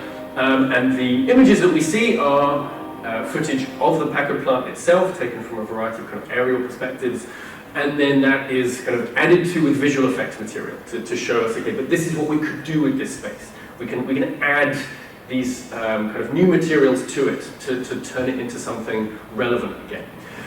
So this centre is, or was framed, was pitched very much as a cutting-edge example of the use of digital software to revivify failed architecture. So Packard plant is a failure, it is a blight. We can fix it by applying the digital tools that Lin's company is so sort of competent with and invested in to create something not only usable but also like iconic, like visually stunning, and somewhere that would get sort of tourists interested in it, like it was a piece of kind of starchitecture or kind of the Bilbao effect of this kind of iconic structure. And yeah, this is about like the space itself, but also kind of regenerating the local economy, building communities, kind of generally just adding to the life of the city. I think it's fascinating that it was accessed at the Biennale through HoloLens augmented reality headsets. So you had some kind of built models, but the main kind of way of engaging with it was to put on this kind of piece of digital augmented software, and then you would only see the additions as these kinds of ephemeral visual constructs rather than physical things, which very much to me speaks to what's kind of happening in this video and in the project in general, where what we're being pitched is this kind of ephemeral, digital, utopian possibility that bears no resemblance to actual physical concrete realities. And it's kind of proud of that. It sits atop the actual concrete physical realities and claims to be interacting with them, but I'm not sure it really is. This was created in collaboration with a VFX company who have worked on lots of film and TV, for instance, Gravity, a film which is like 90% visual effects. So interesting to have that kind of working together of an architecture firm and a VFX company. Surprise, surprise, it was never built, so we can't go and visit, unfortunately. And a couple of years ago, the plant itself was demolished. So the Packard plant has been almost entirely demolished now, as compared to the buildings that remain there. Many of them are now gone. There's just like a couple of structures that are left. And yeah, just something from the Detroit News. Yeah, the city now owns it because the previous owner failed to realize their vision of a 350 million mixed-use development. Whether that was something like this or a different design, someone wanted to turn it into this, and spent a lot of money, and then nothing happened. But we saw a lot of kind of fancy news articles saying how it might happen. Now, I'm gonna keep talking for a little bit, even though I'm at 20 minutes, if that's all right, because I want to talk about why I kind of started looking at the Packard plant originally, which is because it features in Transformers films, which is actually kind of my area of study. I don't think we're going to get that money. Doesn't seem like it.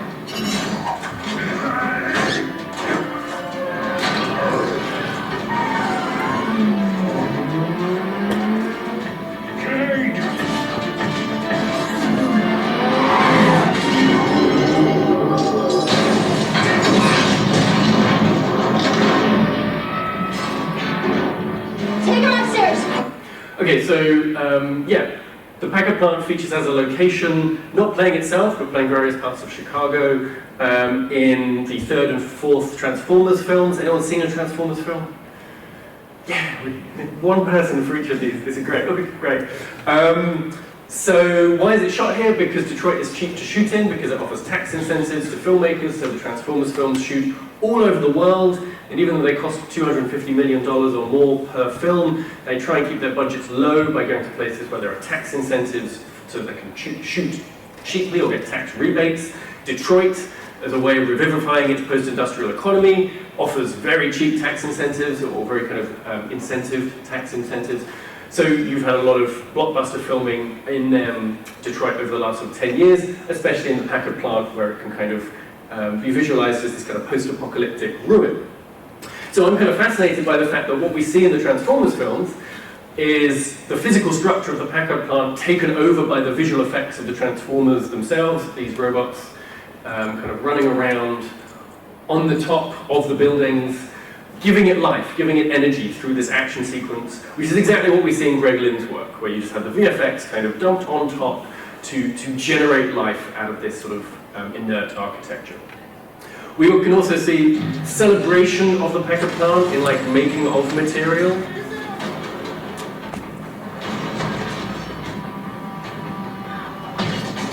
Put it down! Put the weapon down now!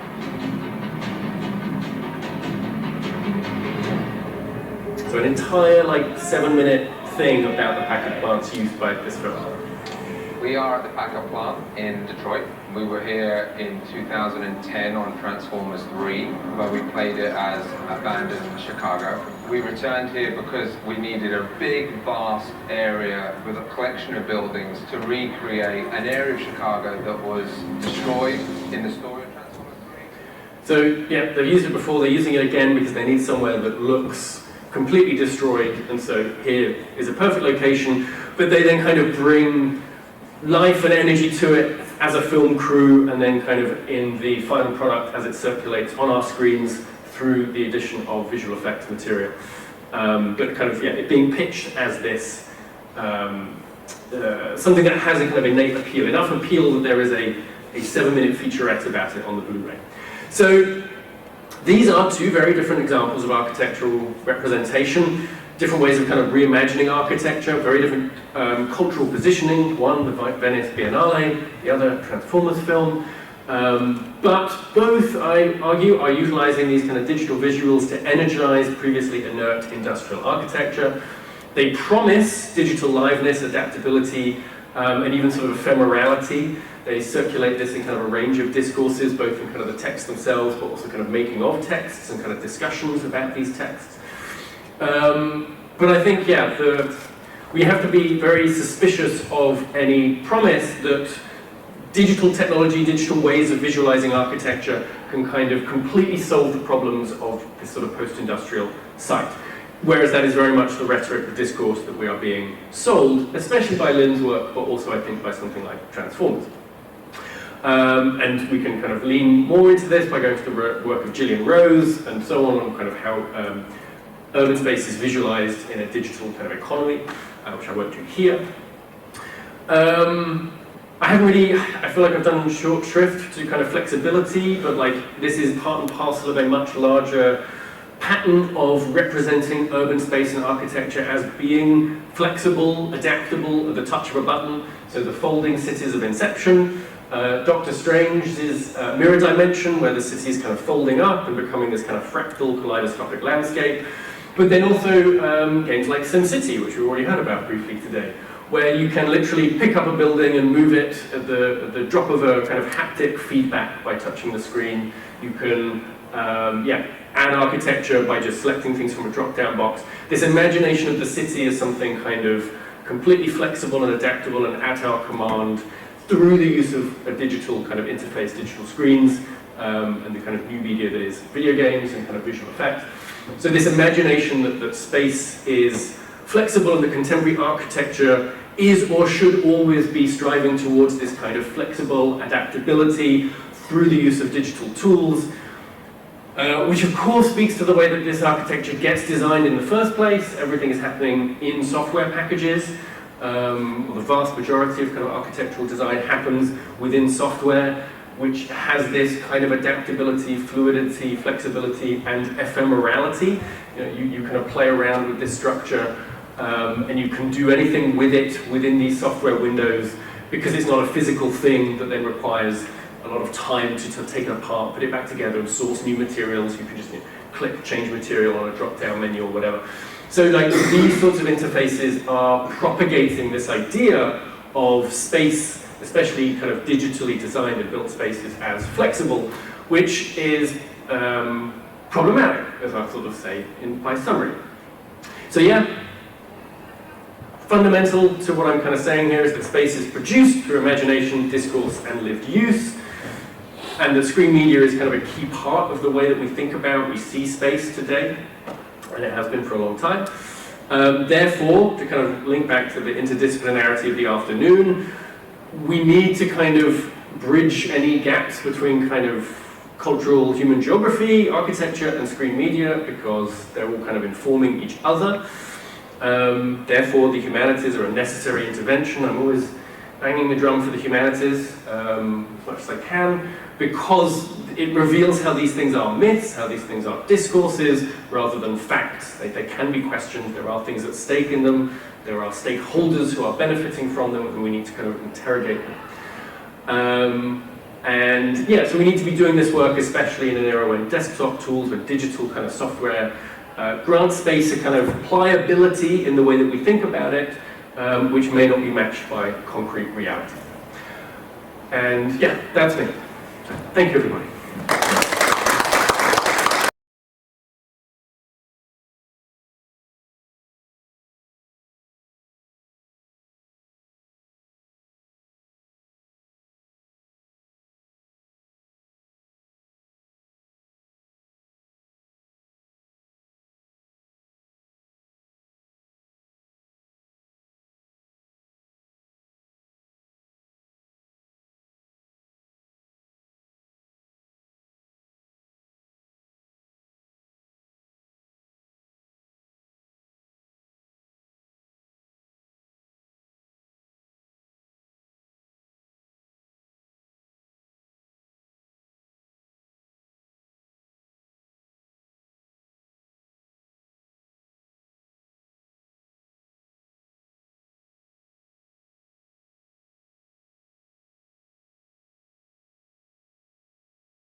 Yes, we are going to have Duncan.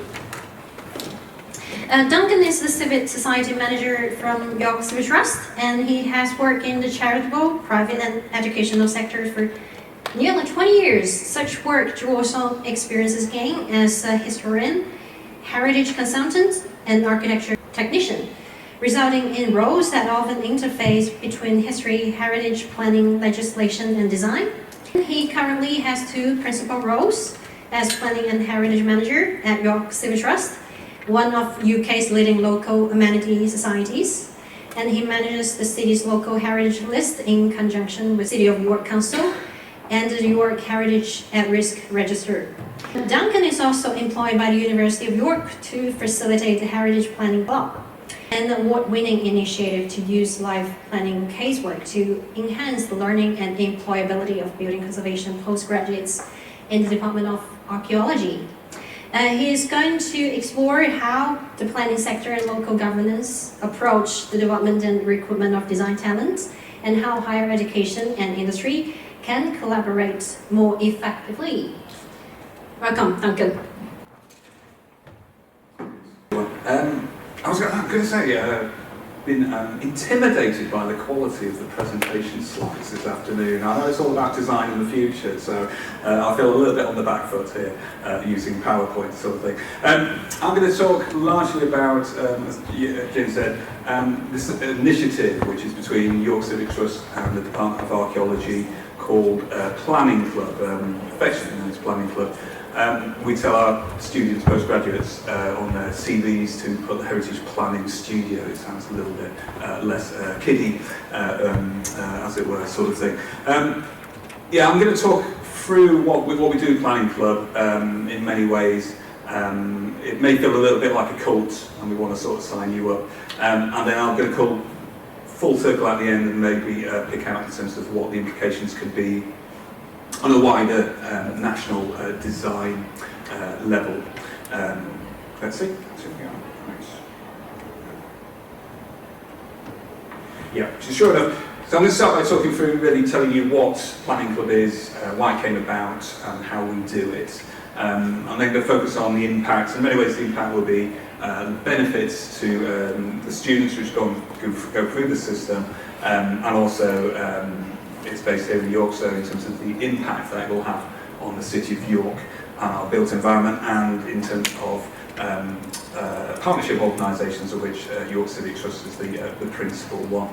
And then, as I said, the bit which I want to come to at the end, and maybe when we get into discussion, is actually reflecting on how potentially a planning club model can build on, what does it say about heritage and community engagement when we think about design, who essentially gets to make the decisions when we talk about built and urban space design, and wider for planning education in the UK and abroad as well. Actually, it's potentially an international model.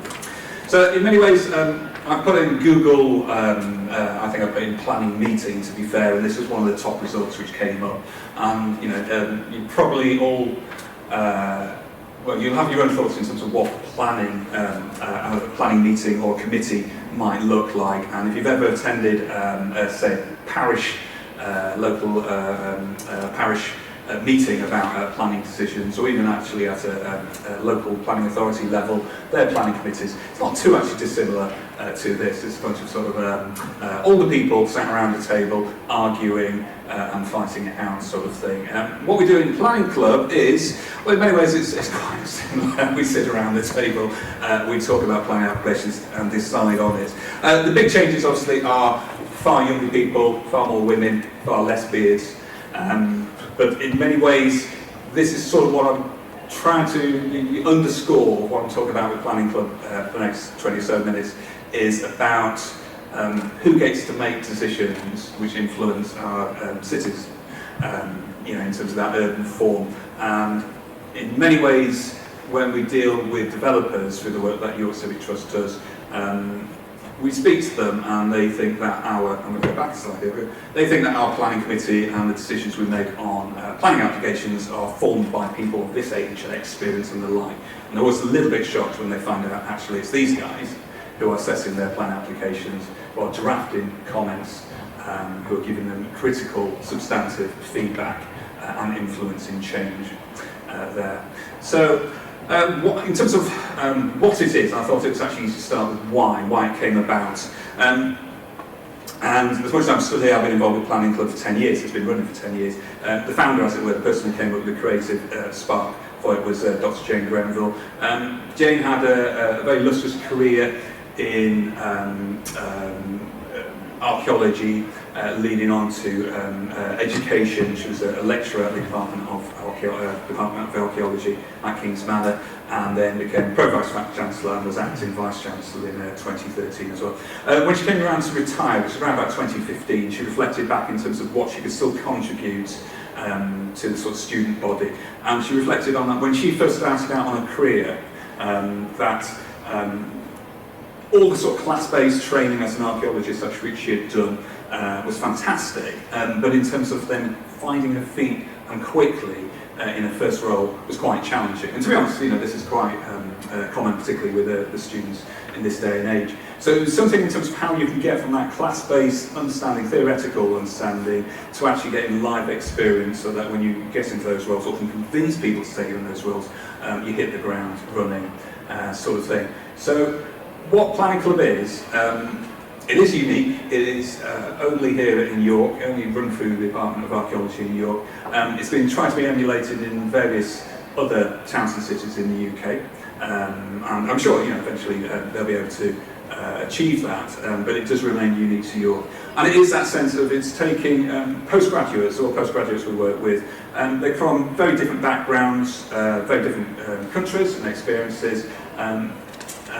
They are postgraduates that are only really in York for 12 months, 10 months really technically, a very short stretch of time. Their interests are largely in the built environment, conservation of historic buildings, but we've got a broad range. Some of them are mature students, they are architects in their own form, or planning officers in their own form, and they're sort of side specialising into conservation architecture and training to become, hoping to become conservation officers rather than planning officers, as it were. But the broad, I'd say, the average student is probably a couple of years out of doing an undergraduate, gone out into the workforce to some extent, got some experience and realised that they want to do a bit more training or diversify, and they're doing one of the MAs through the Department of Archaeology. What they learn in the class obviously is about this sort of theoretical approaches towards conservation, which is, as you'd imagine, is a sort of myriad of different takes on it. And they do sort of class-based exercises in terms of desk-based assessments or studying buildings and the historic form kind of thing. What Planning Club really does is then uses live planning applications in the city, and it gets them to test their theories when it actually comes to being put into practice. In many ways it's an incredibly simple model, and it's really, really surprising that nobody has thought about doing it before. I'll come back a bit later on in terms of why particularly it works well in York. Just to explain, in case particularly if there's any architectural historians in the house, so the Department of Archaeology, their approach to understanding historic buildings takes this, I can never say this word, stratigraphy, there we go, that's a focus line out. And in many ways, it's, you've got the example, it's about those layers of stone, and obviously if you're an archaeologist digging in the ground and the like, you're sort of digging through the layers and revealing things as you go, which is very different to an architectural historian point of view. And when they look at buildings, the Department of Archaeology is very much understanding how it's put together, so different phases, and trying to find the original phase and how it's built on, how it's changed over time. The difference with an architectural historian, I don't want to be dismissive of anyone's sort of background and experience, is but quite often they'll look at a building and go, that's a Georgian building, you can tell so by the windows, X, Y, and Z kind of thing. There are many cases where you can be fooled like that because you get then pastiches in the future, and if they're done very, very well, it can look as old as the original is trying to emulate, sort of thing. All the students in Planning Club, we use York as a test case. As I said, it's live planning applications in the city, and there's one wonderful thing from that is that York is the common denominator. You get students from all over the world, from South Korea, from America, from Malta and the like, but for those 10 months, all studying the city, and they may be based in Heslington and go across to King's Manor, where they're doing the lectures, and en route they're stopping to look at a building as part of a planning application en route, sort of thing. So it actually brings the city to life. It's 10 years in the making. It's a tried and tested model. As you imagine, the first couple of years was getting up to speed with it, trying to think of the technology which can support that. And it is the 10th year, so we've got our anniversary coming up in a week on Friday in the Hospitium, where there'll be 100 former students joining us. In terms of that partnership, why York, I think, is particularly unique for this and successful is it takes, I'm trying to make it a sort of triangle circle. My arrows are a little bit devoid there. And in many ways, that model is the perfect partnership. You've got the University of York, they've got their MA programmes in conservation, and it's usually each year we start by working with up to about 50 students. And then it sort of whittles down by the spring term. You're working with about 20-25, those diehards, they all volunteer their time with it. So in theory, if they're working on, they've got an interest, passion for the built form, they work at the University of York. on those MA programmes. And then along comes the York Civic Trust. Now, in many ways, I wear, as it were, two shoes, as Jim introduced me. My big shoe, as it were, is I'm full-time at York Civic Trust, and my little shoe is that I'm employed by the University of York for Planning Club and some support teaching on heritage planning policy. York Civic Trust, we are one of the big four, and it always depends who you're going to ask who are the other three, or even if York should be in there, of the local amenity societies. Now, it's a horrible sounding term, but if you thought of something like Historic England or the Victorian Society, they are the national amenity societies, so they get consulted for major planning applications affecting particularly historic buildings. York Civic Trust, at local level, we get consulted as a local consulting planning process on planning applications which are happening in the city.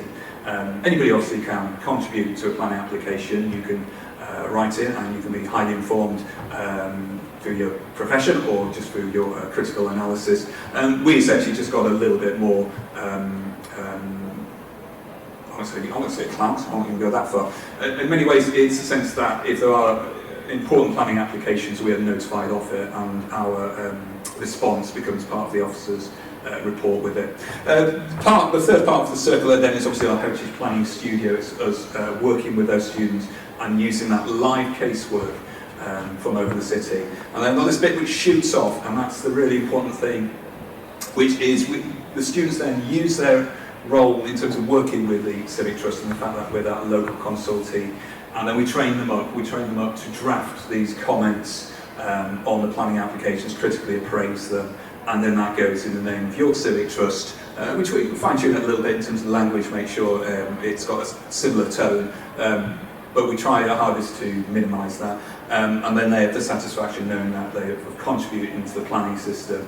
And there are cases where that's directly influenced the outcome of it by that critical understanding of those historic buildings and their analysis of it as well, sort of thing. They pick up on stuff in terms of in ways that, as you imagine, across 2,500 planning applications in the city, a planning officer or even a conservation officer just doesn't have the time, they don't have the resources to analyse all those applications. So that's it, that's what we do. In terms of scale of focus, we'd look in, as I said, it's 2,500 planning applications on average in York per year, and the planning club students, we usually focus in on around about 100 of them. Everything from the major schemes, we haven't quite done it to the scale of what York Central is proposing. It'd be quite an interesting challenge to take that on. But we, by York standards, when you get large-scale changes, I'll talk a little bit about the Coney Street redevelopment. We will take on something of that scale, and it's a mixture between new build, as you can see here, and then historic buildings as well. So it's everything from when the Guildhall was kitted out, and number 71 Gate, which was one of the York Design Awards winners a couple of years back. It used to be H Concern in the ground floor, and they've returned it into I think it was a sort of posh Airbnb. I think it's on the market now. Anyway, of those draft comments, the students usually each year they take on around about 30 to 80, depending on the scale of the class and also the quality of casework that we look at. And then I had a bit of a sort of calculation, and I was thinking, we've been doing this now 10 years, we work with 350 students, and we will have looked at about 1,000 cases, and all those draft comments probably adds up to about 500,000 words, which sort of makes it about the same length as War and Peace. I wouldn't recommend reading our War and Peace length planning comments, but all the same, it's an impressive output in its own right. York Civic Trust, it'd be very easy for us to just object to everything and sit in that model, and there's a lot of bad reputations out there about local amenity societies, about blocking change, like NIMBYs and all that kind of stuff. So we don't want to become a naysayer, and we are critically engaging with the students to make sure that they're on message with that, and not just to go down the route of not wanting any change.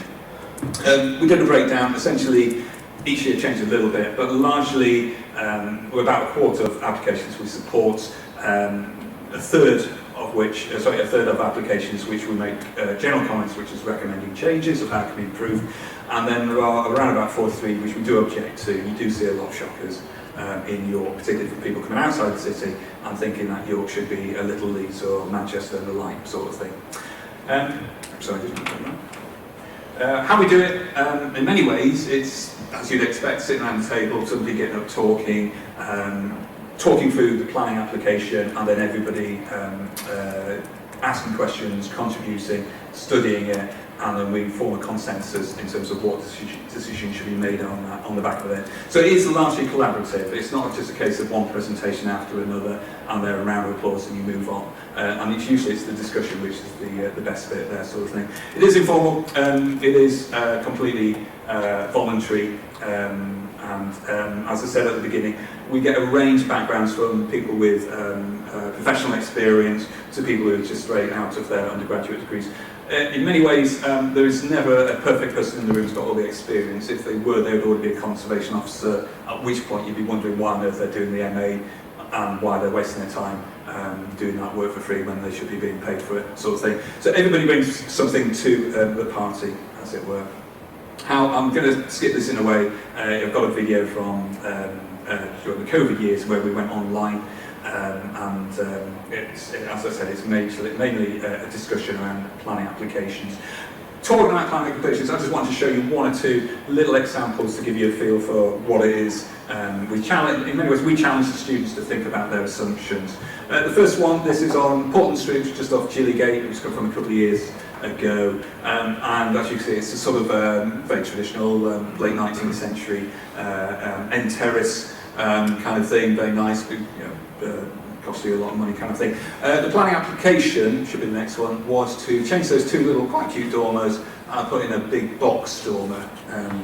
See if this works. Now, you can see the box dormer all the same there. It's quite shocking in terms of that scale, and we present it to the students and very much, what do you think to that kind of thing? And sure enough, they can be a bit shocked by and go, it's not in scale, or we use materials which is in keeping with the building. Building's not listed. It is in a conservation area. I think the area is of importance for its historic character. And it would be very easy to just kind of go, oh, yeah, that's an easy objection. But then, you sort of challenge a little bit to literally just look to the left, and then hopefully you can see that there are already substantial dormers along that street. And then you start introducing the idea of, well, the precedence has already been set through the planning process. And in many ways, that's where Planning Club gets interesting, because then those discussions about what is acceptable, what recommendations in terms of design can you still make, which will respect the character of that street, that terrace, that conservation area, and yet not be just an absolute, no, we don't like it, we don't want change, because that's not going to hold sway in the planning process. Another one, and then again, this is about options. This is on Fishergate. I think it's Fishergate, anyway, yeah, it's just heading down towards Fulford Road. It's an area of land. It used to be the Priory Hotel. It's now been converted into private housing. And there's a scruffy bit of area of land, or an open green space, half the way you sort of see it, which is usually used for car parking. It's on the cusp of conservation area, and the building on the right is Grade 2 listed. Building, I forget its use, sort of thing. Planning application came in, and they wanted to essentially build a new end terrace on the car park kind of thing. So there was an opportunity to essentially refresh the area, and the one they originally proposed was the middle one. So it's a two-story going into the attic structure. It was arguably a modern take on the 19th century terrace there, and we looked at it, and there was sort of oohing and ahhing, and the sort of principle for development was supportable, and then it came down to the sort of design quality of it, and there was this sort of general feeling which came out of Planning Club, which was the sense that it's okay, in terms of what they've done. You can sort of see, particularly horizontally, there's a sense of continuity working across it, but they were feeling that actually, as a landmark building, it needed to be stronger, either or, that if it was going to be in this mould, that it needs to be a little bit deferential to what was there, and that could be essentially a slightly lower roof line and the like. Those comments kind of came in, and then obviously local authority picked up on it, and then they talked the developer into, no, it has to be shorter, and then what they came back was the bottom picture. And in many ways, possibly we were the victim of influence at that point, because we suddenly in case of like, no, we want it low, but we didn't want it that low. That is not the landmark building that we had in mind. So anyway, it's talking through the students in terms of what the options are. as you go through, you can either sort of stick with what you've got, negotiate with what's been proposed, or come up with an alternative suggestion. The one which was approved, I should point out, is the bottom one, is probably not the best of answers. But there we go. And then another one, I'm not going to go into huge details, but it's an interesting one how the students, they come here, they're here for 10 to 12 months, many of them are based on the Heslington campuses, and then you get something in the planning process such as this, which was the student centre, which I understand has been sort of mothballed, moved away from. But there is that sense of getting them to think about the influence of large-scale change. Now, if this were next to the Minster, I think everybody would be there thinking, well, no, absolutely, it's disproportionate in scale and mass and use of materials, let alone sustainability grounds and the like. But if you put it on the university campus, a 1960s campus, is there more room for actually a very tall building? Is that something which leading architects, I forget the name of the company behind it, that could come in and do something as iconic, arguably, as the class buildings that we have from the 1960s?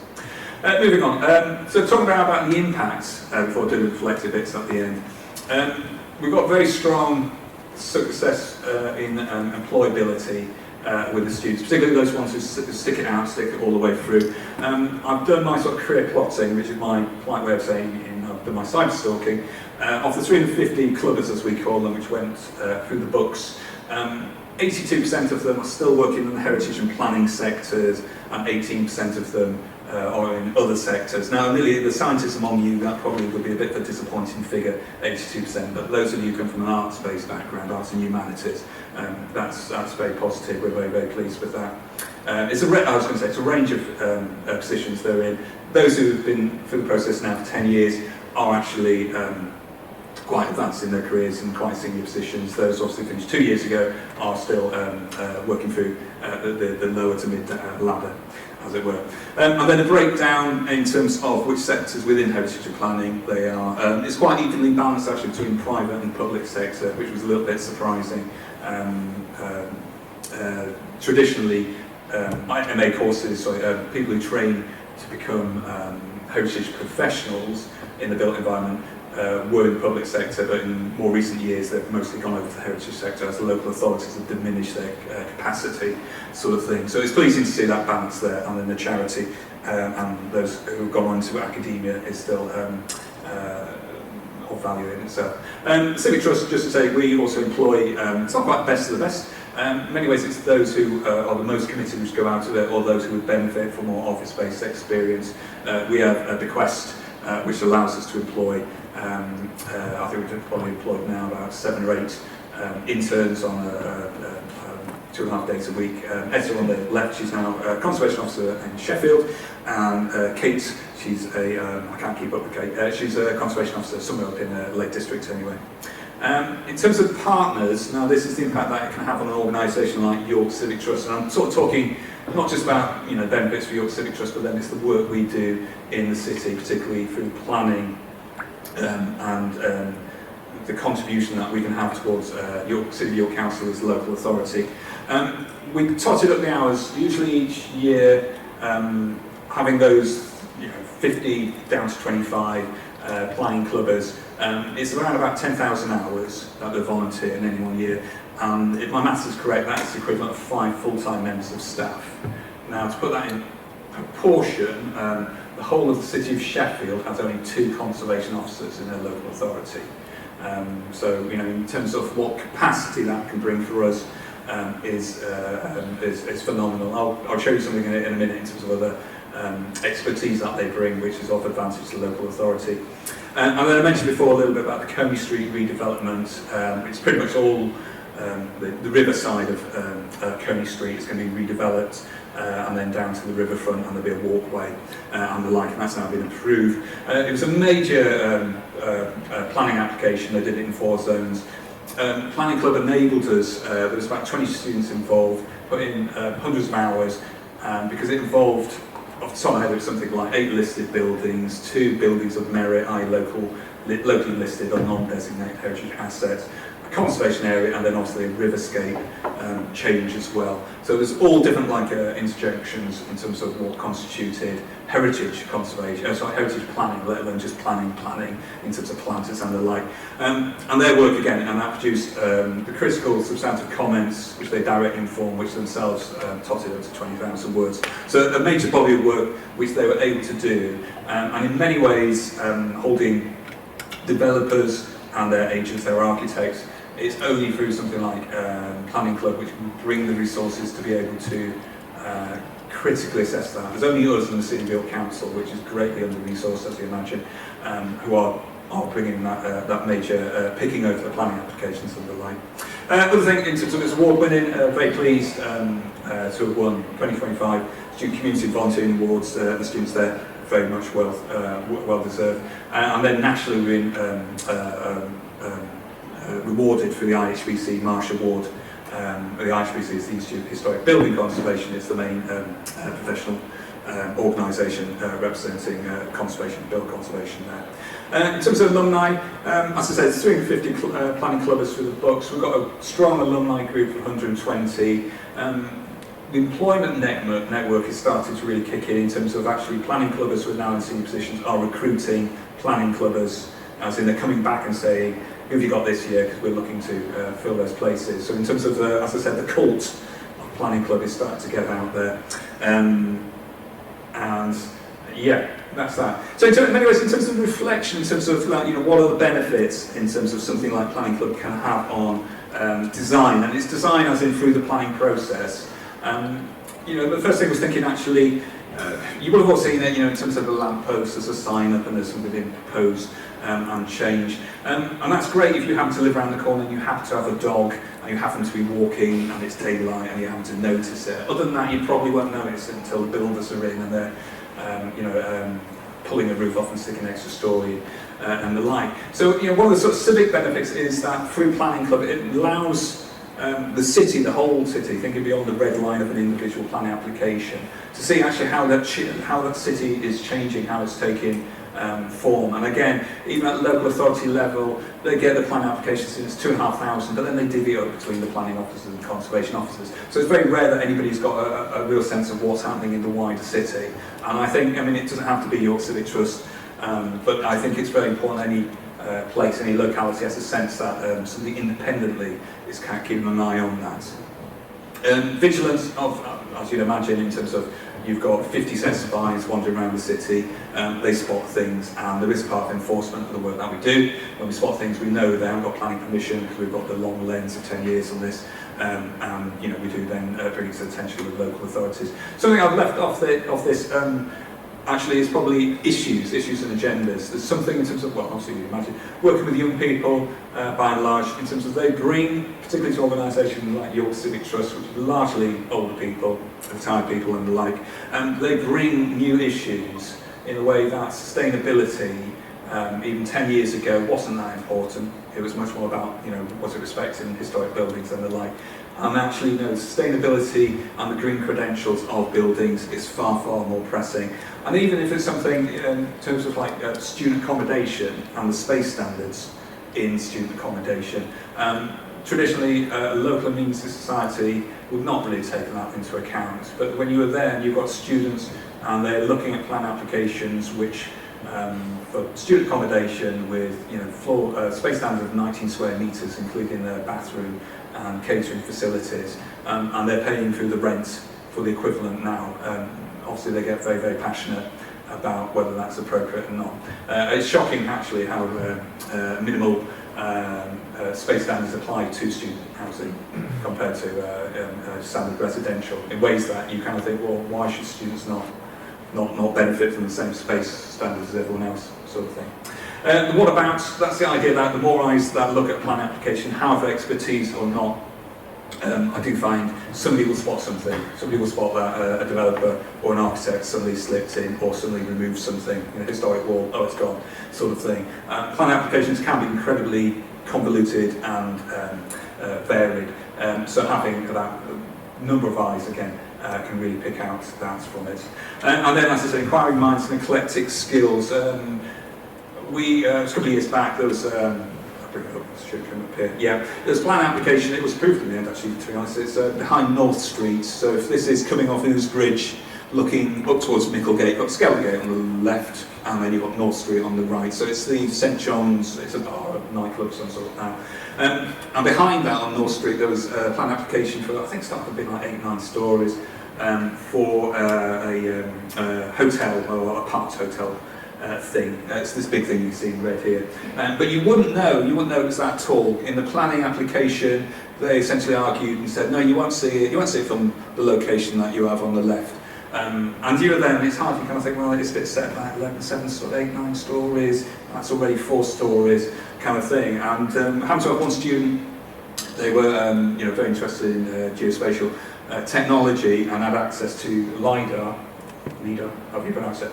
And it looks like a wedding cake, which has sort of gone off in many ways. But I hope you can sort of translate the modelling over from one to another, and then sure enough, this big red thing which was going to appear, sort of thing. Now, City York Council, the best wishes in the world, they don't have the resources, they don't have the time to do that, they don't have the access to that kit. So it's a real advantage. In many ways, this is unprofessional, postgraduate volunteer students who have still got the ability and capability to bring this to the fore in a planning application. And sure enough, they knocked off 2 stories and had to come up with professionally independent rendered CGI images of what it would look like, sort of thing. So essentially we did our red flag duty there. Planning sector. Now this is something that all these little blue dots, there's a couple of red ones there as well. This is essentially where all those planning clubbers have gone on to their work. So it's an international story and it's a national story. And in many ways, I do sort of sometimes reflect, you get people from all over the world and all over the UK. You bring them here to York and then you give them 10 months and they're looking at planning applications on Micklegate or in South Bank.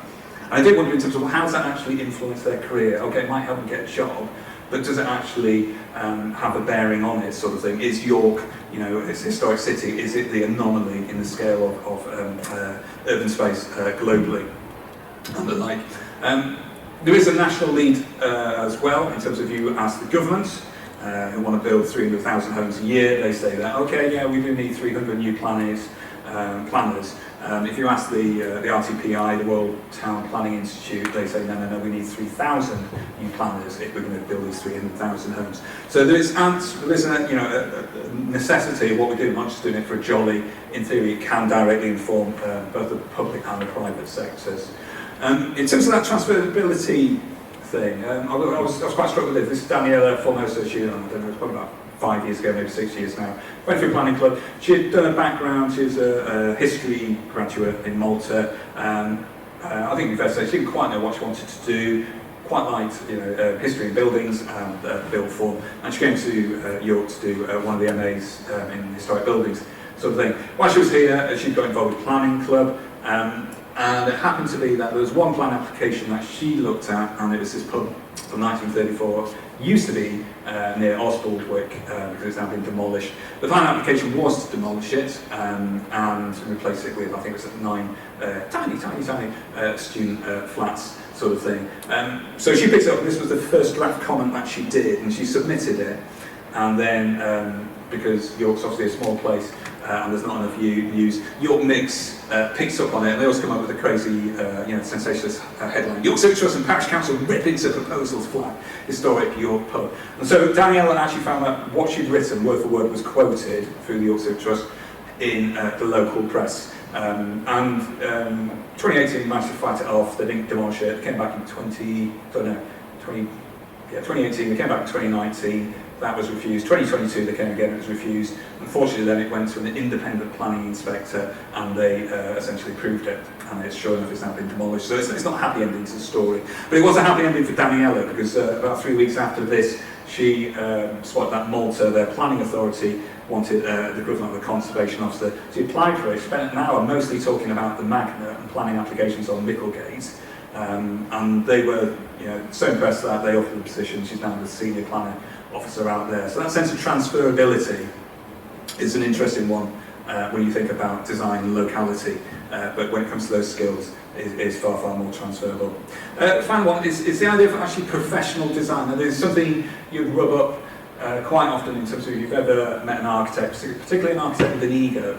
They don't want a discussion about design. They are the architect. They've done their 6-7 years worth of training, and they don't want you Joe Blogs to tell them how it should be designed. Sort of thing. Not that all architects are like that by any stretch of the imagination. And some of them, they do quite like the discourse, the consultation process. But I do reflect what I've done in terms of it's rare.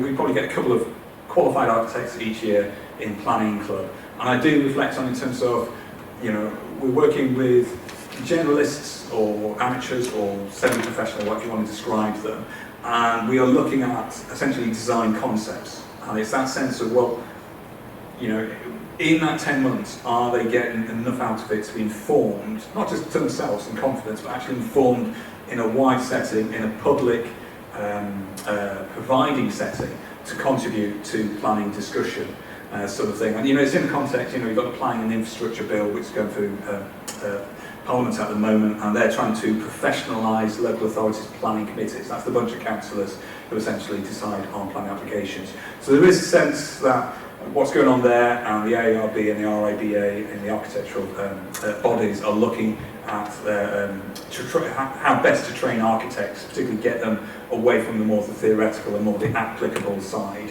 whether actually the professional design standards, semi-professional design standards, which comes through something like Planning Club, is the way to go, sort of thing.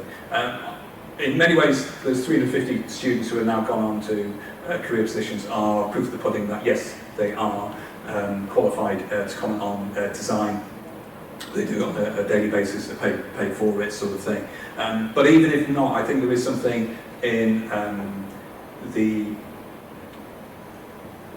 community. I call it almost like community design. I think if you can show, and I go back to that point where developers and architects are startled when I say, this is what your trust was proposed, and did you know essentially it was written by somebody who was 24 and came from Malta and has got no planning or architectural experience until a couple of months ago and going through the MA, and they look shocked. I think for me that's sort of proof of the pudding that design, as much as you've got 6 years of training as an architect, it needs to be that collegiate experience, of which being a community-based spokesperson is also the way to go. Thank you very much. Thank you.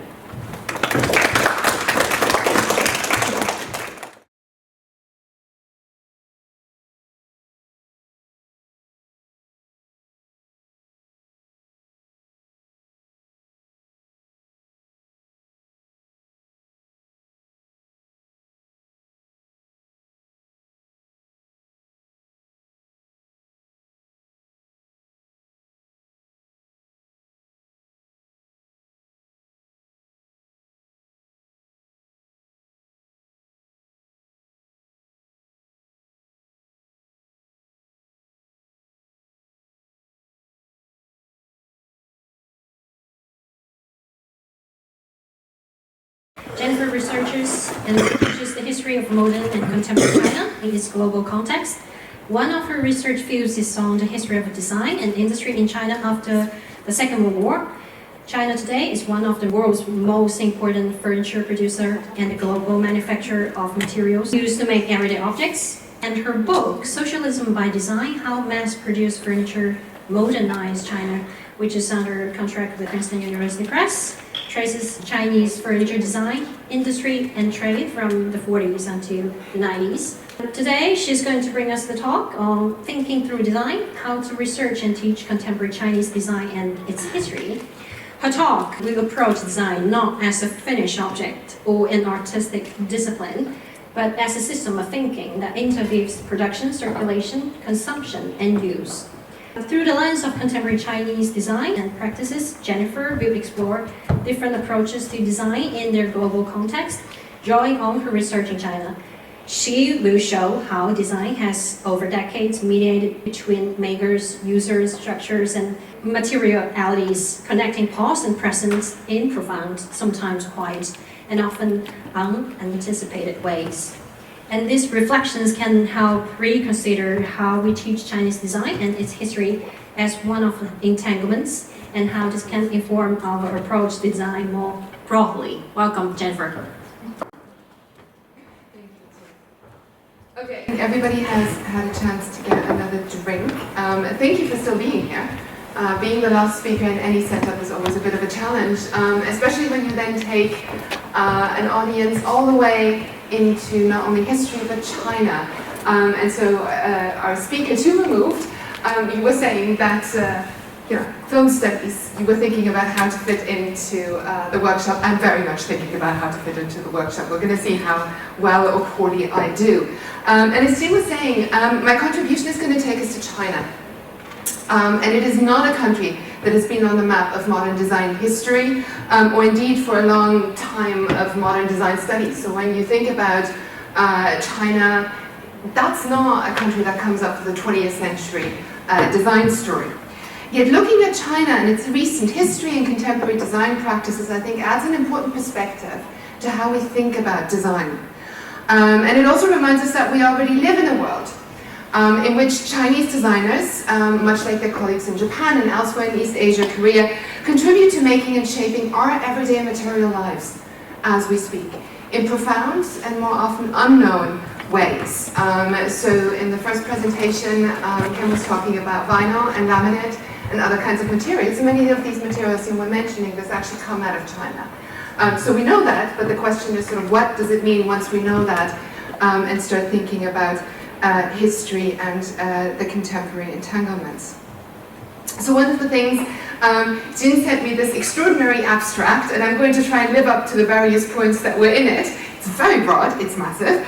But one of the questions was, how do I actually teach design history and Chinese design history? And one of the simple answers to the question of how we think about China is, for me, very often that we need to look at it as not the far-flung other, that place halfway across the world that does something very different and something very orientalist, but rather as a country whose history and current design practices can help us understand how we came to live the way we do. And that's quite a change. So when you usually work on China, what you get very often is that, well, it's a fascinating perspective to look at, it's something very different, it's something students want to do for the first time because they've never encountered it, and then they move on and do other kinds of history and other kinds of studies. But actually I'm saying it would be very helpful to turn this around and to say, in fact, in many ways, our lives, our material lives here, as well as globally, have been entangled with China. So to study China is not to study the other, it's to study us. It's to understand how we came to live the way we do. Now, as quick background, as Jin said, I am a historian. But I'm also I'm not actually a historian, I'm an interloper in the history faculty, and Oxford hasn't figured this one out yet, because I'm a trained Chinese studies expert who then got hired as a historian. But I mostly work on the history of the 20th century and on the history of Chinese state socialism, or communism. And usually that's what political historians do. Usually that's what economic historians do. And then there are a couple of social and cultural historians who have started doing this as well. And one of the things we started discovering, and York has its own PRC historian, as we're very often called, and he's sitting there at the back, John Hallett, and one of the things we discovered when we started looking at the social and cultural history of China was that it was not just, that life in communism was not just about political questions, it was a lot, but it was not just about state violence, mass campaigns, but it was also about new ways of thinking. And this is where design came in. New ways of thinking, new ways of living, new ways of understanding how to organize and manage everyday life. And some of these ways I will talk about today because they really connect in unexpected ways to some of the questions we ask. Questions we ask about resource use, about maximization and sustainability of resources, about how to live, about needs and desires and how to manage those, about how we consume. And it turns out the 1950s into the 1980s in China were a heyday of thinking about methods and answers and solutions to all of these questions. Now, just to give you a little bit of background, and as you will see, I'm not very big on PowerPoint. Blame the fact that I'm a historian, but there will be a couple. But just to give you a little bit of background, the People's Republic of China, so Communist China in other words, was founded in October 1949. And very often it gets compared for good measure to the Soviet Union, founded after World War I. And the Soviet Union is famous, of course, for its heavy industrialization in the course of the 1920s and the 1930s. You get major avant-garde movements, attempts at thinking about how could design look in a communist world, how should people live. Now, China's story is different to that of the Soviet Union for one simple reason. In the early 1950s, when the People's Republic was founded, it was one of the poorest countries on the globe. And so it was dealing with massive infrastructural post-war shortage problems. At the same time, it was also the first country that had managed, this is John's research, to successfully decolonize through revolution. That was an extraordinary achievement at the time. It was a massive country, the size of the Soviet Union, that had managed through its own revolution to set up a new state and to start thinking about what might this new state and this new life look like. So as I talk about the 1950s, keep in mind this is a country that, compared to the Soviet Union, for instance, had not even half of the output in grain per capita, in coal and in cotton. So it had very little. Its electric power generation was 1/3 and its steel output 1/12 of that of the Soviet Union. So the structural challenges were huge in the aftermath of 20 years of war and civil war. 50 years later, in 2001, China would join the WTO and become one of the global powerhouses. That's a story we all know, of course. And it also became one of the design spaces where slowly but surely design was something we started talking about. It would, in the 2000s and 2010s, become the world's largest furniture producer. So I do not know where the furniture we're looking at around us that you're sitting on and sitting at comes from, but chances are it's made in China. Chances are that in your everyday life, much of what you live and work with is made in China, even if it's not labeled that way, because it's coming through other trade routes, and has historically. So this export starts, in fact, already in the 1950s and 60s, when the People's Republic of China starts furnishing Hong Kong's social housing quietly, because there are things like trade embargoes. And in the 1960s, in fact, China, often a story not known, starts furnishing Western European homes. Again, not something we classically think happened. Okay, so the question for the China historian is really that China's economic rise is in many ways well known.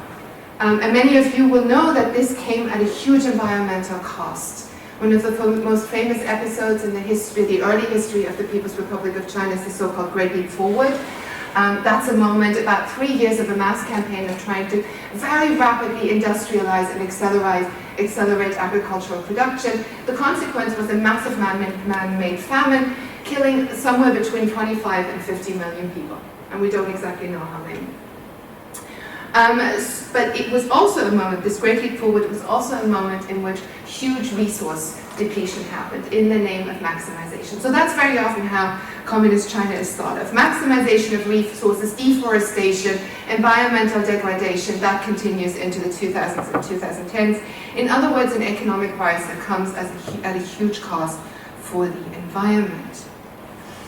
But where China's economic rise as a story is very well known, the role that design actually played in this story is not, and that's a really interesting thing. Design is curiously absent from any discussions about engineering, technology, or architecture. And we know there's plenty of engineering, technology, and architecture happening from the 1950s through to today. And yet design as a term barely existed about 10 years ago. In a way, you may have heard about China as the world's factory of products. But how often do we think of China as the world's designer? Far less commonly. And there's an interesting thing here. It's happening increasingly, but if you look at, for instance, the 18th century, when China was furnishing the world with porcelains, with hardwood furniture, etc., again, it was very often not seen as designer, it was seen as producer. So by the 2000s and the 2010s, China is very much world's factory. Just how much design actually features in that is up to debate. And this is something that both interests me as well as I think Jin and many others. How do we tell a story that doesn't just see China as a place of producing something that was thought up somewhere else, but actually seeing how domestic currents of design, but also domestic currents of design that were actually throughout the 20th century entangled with global currents of design, how writing the story in this way actually changes the perspective we have of the role of China in our lives. Now I want to do two things today. First, I want to draw your attention, and my talk is hopefully going to be on the short side, I want to draw your attention to the role of the 1950s into the 1970s, so that high point of revolutionary communism, and creating some of the key principles of design work in China, which remain of interest to me, to many of my colleagues working on this, but I think also to us more globally today. Now, as I said, for mid-century design, we tend to look, and I mean, I love mid-century design, but look around you. What does mid-century design usually mean? It usually means Euro-American design. When India and Chandigarh came in, that was a major discovery to look at Le Corbusier's work in Chandigarh, but also his Indian associates and others. Think of Latin America, not just Brasilia, but more examples of modernist design. Once we actually started to decenter Europe and look at these places as places of design, we started to see many, many more currents and engagements than we'd seen before. Now my hope is we can start doing this for China. Because one of the things that's quite fascinating is that the context of trying to build communism in the 1950s, from the 1950s on, everybody's starting to talk in China about we're going to build socialism and then we're going to build communism. The big question is, how do you do that? We're all familiar with the story of wanting to build communism. The much more interesting question is, how do people actually go about doing that locally, at the grassroots, in small everyday projects? How did they try to make the transition to a future utopia? They were told the utopia would be a cornucopia of communism, where everybody would have according to their needs. The big question was, how were you actually going to get there? And design was meant to do that. And this is what Jin and I were thinking about when we said design practices that were meant to be a system of thinking. So when people started out in the early 50s in China, it's almost hard to imagine that moment, it was revolutionary utopianism. The real belief that you could actually change the world, we've almost lost a bit of that, I think. But the 1950s had this real belief that the world could be a different one, that a new world could be built out of the post-war rubble. And design here was meant to be, as I said, that system of thinking.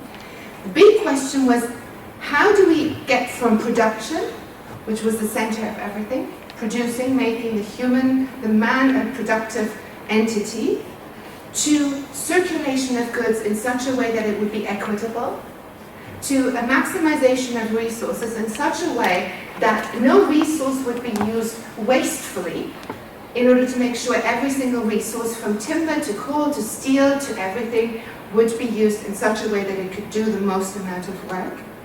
To a form of thinking about consumption that was supposed to be focused not on desires, what everybody wanted to consume, but on need, what everybody really needed in order to live a good life. To the question of what would that good life be, and then finally to the question of use and of recycling. And one of the things, I'm looking at Ken because of the recycling, one of the things we've increasingly seen actually, as we started to go into local archives, as we started to do oral history, talking to people, looking at memoirs, is that there's a whole lot of recycling and reuse happening in the context of state socialism. It's one big topic. Not only how do you make, but how do you remake? For one, of course, because to make was to make do. When you live in a very poor country, then the question of how do you use your resources is not just for production, it is also for reuse and maximization. Now this exhibition is a really interesting one, because it looks nothing like the way propaganda posters of China usually depict the 1950s in China. It was an exhibition on the grounds of the Beijing Municipal Timber Mill in 1959, and it was called the Integrated Use of Timber Exhibition. And I brought it here both because it is, what you see here is not just the exhibition hall, but you also see on display different kinds of materials. So there were fiber boards, there were plastics, there were particle boards, there were so-called, all of which were known as man-made boards. Just the idea of this exhibition, in effect, was to show how different materials might facilitate a future life. And there was one term in there, and it's a term translated out of Chinese, and we're slightly debating how to translate it, but that I think for anybody interested in design more globally is a really interesting one. And that's the term integration. Integration integrated use. So they started talking, the Chinese Communist Party started talking about, and especially local designers started talking about integrated use roughly around the mid-1950s, when it became clear that there were far too few resources and too many projects. So the question became, how do we make use of very little in order to maximize what we can do? And so in the context of integrated use, they effectively started doing something which you earlier on called cradle to grave. Thinking about how can we go, for instance, on a piece of timber, how can we think from the moment of felling, the moment of taking the piece of timber out of the forest, thinking about which bits and pieces of post-felling remnants do we take along as we do this? How can we go from that bit to the factory, to how woods are then cut down in the factory, again creating waste materials, to the moment of producing a piece of furniture that creates waste materials, to the moment of using that furniture, and then eventually reusing and recycling that furniture. So there were two questions in this process of integration. One was what to do with the original material and how to use it and reuse it. The second was what to do with all of the waste products that came as a result of it. So if you didn't know this beforehand, I didn't, the Chinese Communist Party was extraordinarily interested in sawdust as a result. It was interested in sawdust, it was interested in local grasses, it was interested in waste leaves, it was interested in just about every bit of fibrous material it could get its hands on, in the belief that maybe there was a futurist form of fiberboard they could develop, and actually they do develop in the 2000s, a futurist form of fiberboard they might develop that would be completely dependent on waste, and that could therefore completely maximize waste materials. And we'll get to the contemporary connection of that in a moment. Now it's important to say here that some of the things I'm talking about will sound a lot like sustainable design today. But in the 1950s, this was never designed as sustainable design. This was resource maximization, in fact, in parts, environmental depletion. So one of the things that I've become very interested in is the connection between, that interface where techniques of maximization and environmental degradation can suddenly become techniques of sustainable use. That line is actually quite fine. So to give you an example, in 1959, 1960, the Ministry of Forestry started talking about scooping up every bit of waste after a tree had been felled. The idea was we really, really need to use everything we have. We can make new materials out of everything we have. Now, at first hearing this, one might think, well, that's a good thing, right? You have remnants when you saw down a tree, that's a great thing, you pick them up. But anybody who knows a little bit about environment will know that the minute you do that, you will also prevent nature's ability to regenerate itself. So in that moment, the people who did this and advocated this did not care about this question of regeneration of the environment. They cared about resource maximization. And in thinking about how to maximize the resources, they came up with strategies and techniques to produce boards, man-made boards, we're all sitting at some today, from waste materials. 60 years later, the question of how to use these kinds of remnants then become integrated into a much more environmentally focused question of sustainable man-made board production. And that's the part that the historian in me finds interesting. How can the same similar questions be, in similar techniques, form around such extreme ways of using resources, from one being being depletion and maximization, to sustainability.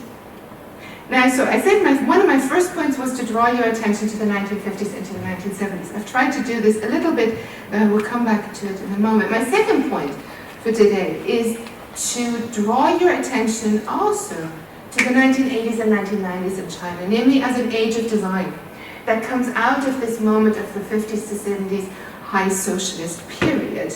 And then in many ways, when you talk to people in China today, shaped how they started to think about design. Now famously in 1976, Mao Zedong, who I'm expecting most of you will have heard about, the Chinese equivalent, if you so want, to Joseph Stalin, passes away in 1976, and after that, in 1978, the Communist Party famously starts up something known as economic reform, something sometimes also known as reform and opening.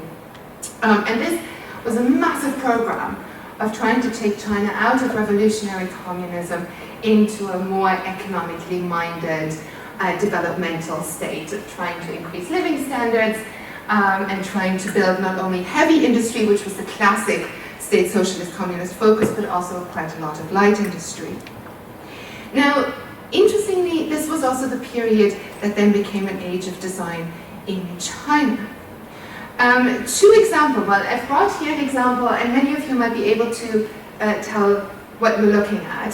But an example to show you just how much China, by that moment, by the 1980s and 90s, was already looped into questions of what I will talk about in a moment, which is namely modular design. At the top left, you see a picture of a Soviet Union modular furniture design. The bottom left is a similar design that came out of Eastern Germany, the famous Werkstätten Hellerau in Dresden. To the top right, you have IKEA, and to the bottom right, you have a Landau furniture company designed interior out of China. All of that was the 1980s.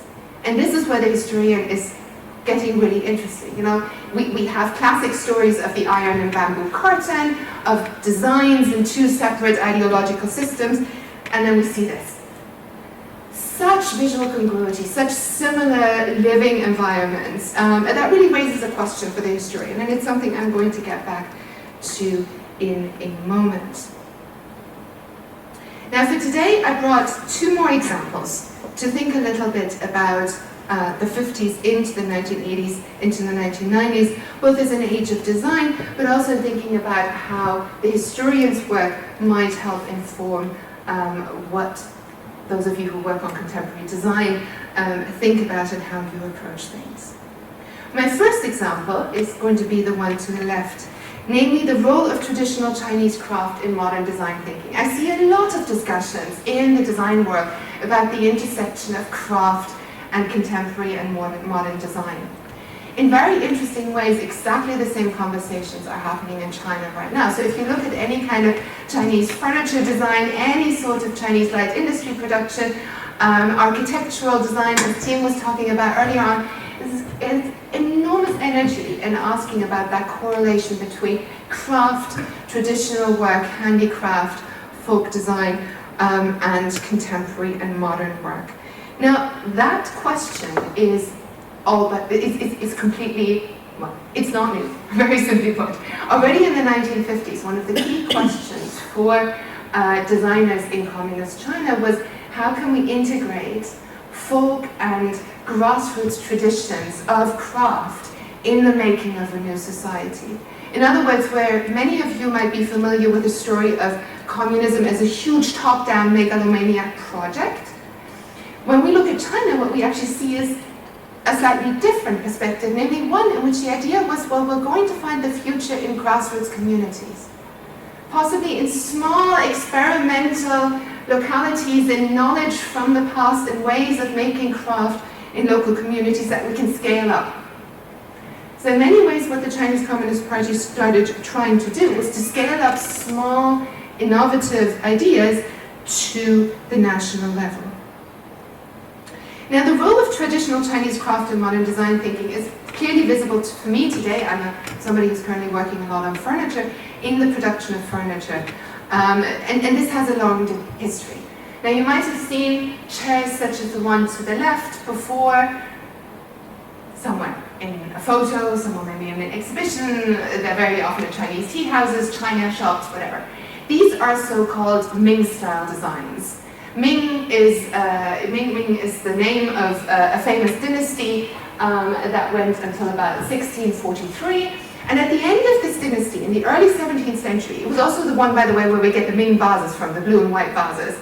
But I'm interested in the hardwood furniture because by the end of the 16th and early 17th century, Ming furniture makers had figured out a massive feat. They had achieved a massive feat. They could make this furniture without any glue and without any nails, purely on the basis of highly complex, beautiful mortise and tenon constructions. So if you've never looked at Ming carpentry before, go back. It's a phenomenal, set of craft skills. Basically, see all these chairs, tables, very minimalist designs were made simply by a slotting system of mortise and tenon constructions. They had also figured out another thing, which we often attribute in Euro-America to the late 19th century. They had figured out how to bend wood. Now, we attribute it to Euro-American design because of Toni. The late 19th century Austrian Imperial Habsburg Imperial Company that famously made the coffee house chairs. Those bent wood chairs, I should have put a picture on, I'm sorry, I didn't have one in the moment. Those bent coffee house chairs with woven seating areas. Think Vienna in the 19th, early 20th century. That was Toni. Toni got famous for two things: being able to do bent wood furniture and being able to disassemble the furniture so that it could be, well, early flat packed and sent off to coffee houses across Europe. Well, the Chinese had actually done that already in the 17th and 18th century.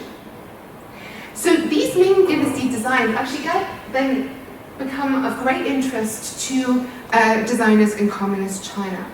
Because they were saying, well, rather than importing Western materials and techniques, can we modernize these techniques and scale them up at industrial level? Well, the answer is going to be they haven't managed until today. But it became a very big topic of concern for designers because, obviously, if you are able to produce without nails and without glue, we think of it as a very elegant design.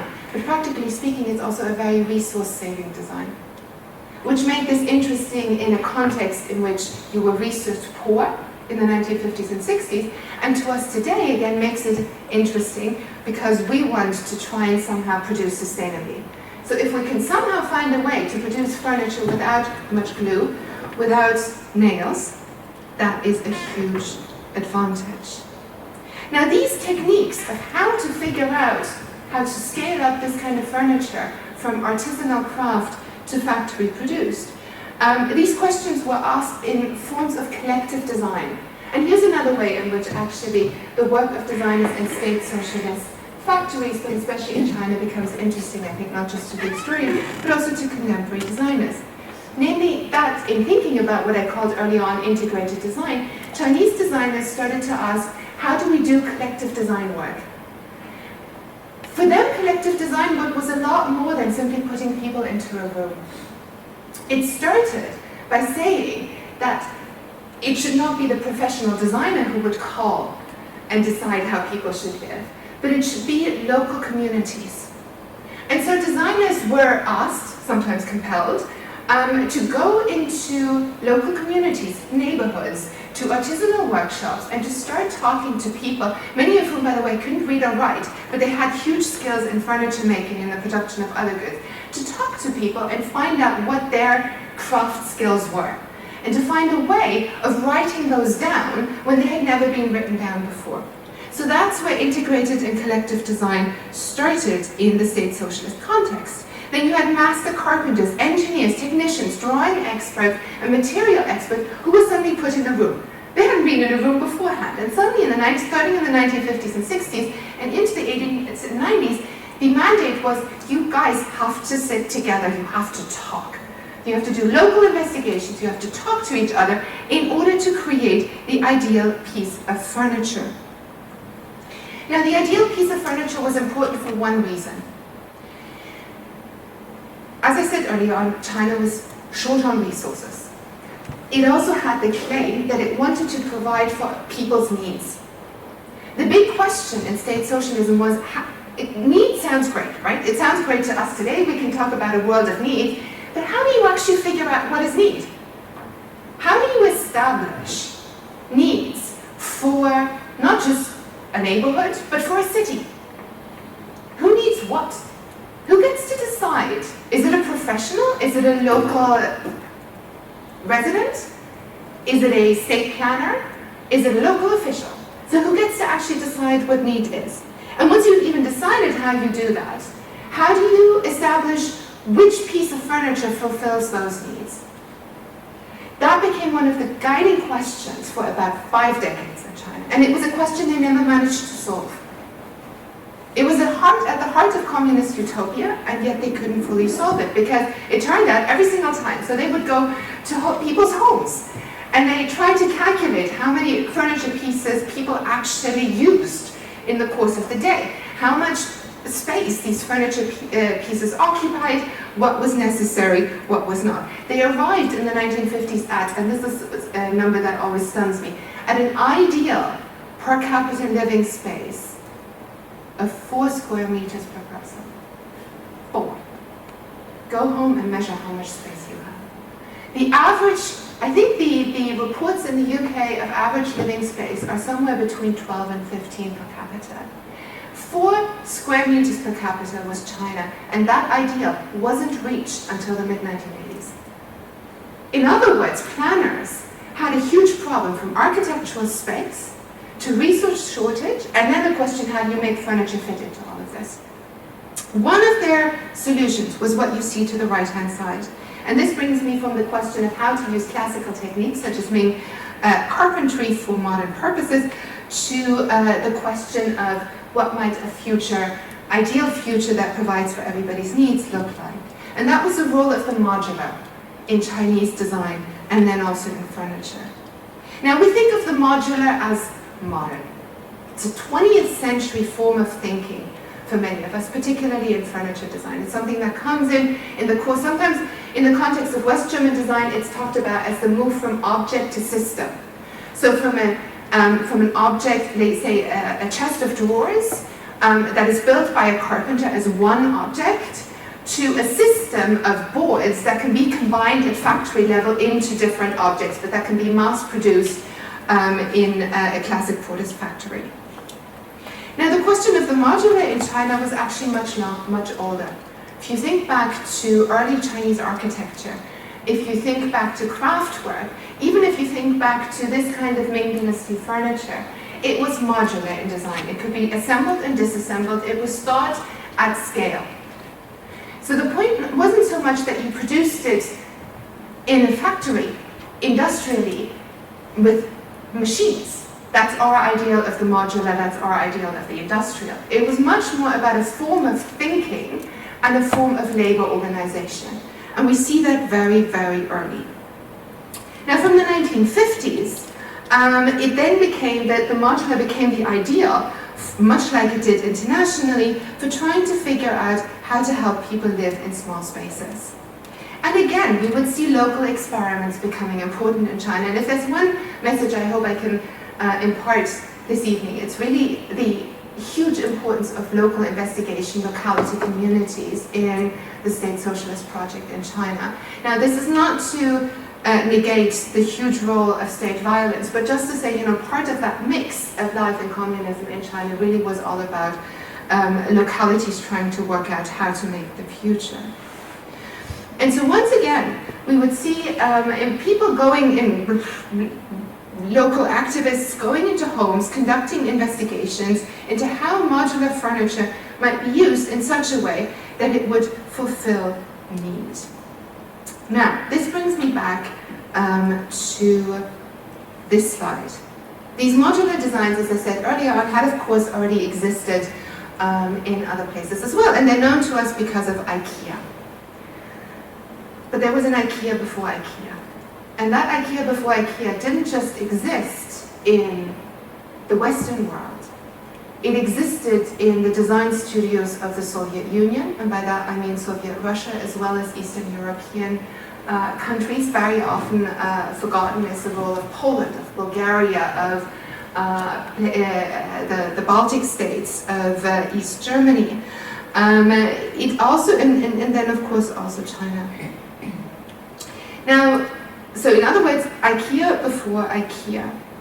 And in China, this then took on added significance. This brings us back to the question of new materials, because the Chinese government in the 1970s and 80s then started producing things like fiberboard, which they had experimented with in the 1950s, at scale. And so they started to be able to do medium density fiberboard and furnish the world with medium density fiberboard by the 2000s. Now curiously, again, something that's just about not known except for the few designers and the United Nations members who were there, China in fact was host to the early 1980s international meeting, UN meeting on new materials and fiberboard in everyday living. So China was actually there from a very early moment on. Okay, let me conclude with this. I know this was a bit of a tour de force through bits and pieces of Chinese furniture design, architectural history, and sort of how a historical long-term thinking may actually connect to many of the questions I've heard today about materials, living standards, forms of production, etc. So as I said earlier on, I think design in China connects past and present in sometimes quiet and unexpected ways. So not just because China is a provider of many of the materials we have today, but also in many ways because the questions people were asking in the 1950s, 60s, 70s, the methods they found in a very different political context, but nonetheless to try and get at these big questions of need, to try and get at these biggest questions of how do we allocate resources, how do we use resources, what's the role of the factory, what's the role of labor, what's the role of use and reuse. All of these questions were there beforehand. Now this becomes clear, I think, once we don't just look at state socialism as the other to the capital, to industrial capitalism. So that's the Cold War story, we have the Iron Curtain, we have the Bamboo Curtain, we have two ideological blocks. Personally, I find that incredibly unhelpful. For the simple reason that socialism, communism, liberal democracy, industrial capitalism were all part of one project. And that was the modern. Making the modern in the course of the late 19th and 20th century. So, even fascism, by the way, we need to put that in. Very often forgotten, fascism was part of that modern world, and if you look at fascist design, think Mussolini's Italy in the 1920s and 30s, many of these questions about production, living standards, and design are there as well. In other words, these were distinct, at times violently opposing, variations on the same theme of making the modern. And so in other words, Jin asked me to comment on how do I teach design. So if I started by saying I try to teach China not as the far-flung other on the other side of the world, but rather as a country, a region, beyond the nation state, because there are lots of overseas Chinese who are not part of the People's Republic, a country and a region that in many ways is intricately wound up with our history, and our history is wound up with theirs. But it's also for me about integrating China into global design history. Not just by saying, let's add China, but rather by asking, what are the networks, what are the connections? Now, right now, as we speak, the Shanghai Design Conference is underway. And for those of you who've been observing design a little bit, you will have found, especially after the end of the pandemic, that Shanghai and China is becoming a much more prominent voice in design conversations, in design magazines, etc. Not just as producer, now, thankfully, as designer. And here too, if you just go to the website of the Shanghai Design Week, you will find some very interesting topics, all of which I have talked about today that have historical connections across ideological divides. The question of collective design, how it should work, how it can work, and how we can include communities. How community-based work is organized. Who actually gets to speak for community-based work? How are they involved? What sort of level of expertise do you need to do so? One of the big questions of socialist China was, what is an expert? And where do we find them? What constitutes expertise? The role of mass production and local craft, another huge topic coming up at Shanghai Design Week as we speak now, which I think is also a reminder that the way we think about industrialization as machine-based isn't the only form in which industrialization might happen. There are forms of labor-intensive industrialization that are not just about mechanization, and China is a story there. The important bit about that story is that by saying hands matter in production and not just machines, we claim for the modern, for modernity, the role of hands. We don't denigrate handicraft to the unmodern, but we say that actually in the process of industrialization globally, hands were central. They weren't peripheral, they were central. New materials, the last two topics, new materials and the significance of recycling. One of the most striking things on one of the websites of the Shanghai Design Week is the list of recycled waste materials, new forms of materials, new forms of thinking about materials. This too, a legacy in many ways, not just of the Western world, but also of resource-short thinking in state socialism. For those of you interested in concrete, for instance, former East German universities are doing some really interesting work about how to repurpose concrete slabs of architectural projects of the 70s and 80s, where the buildings have come down, they've actually repurposed the concrete. And then finally, the bigger question of, what's the correlation between resource maximization and sustainability? I'll leave it at that, and I hope some of this was of interest. Thank you.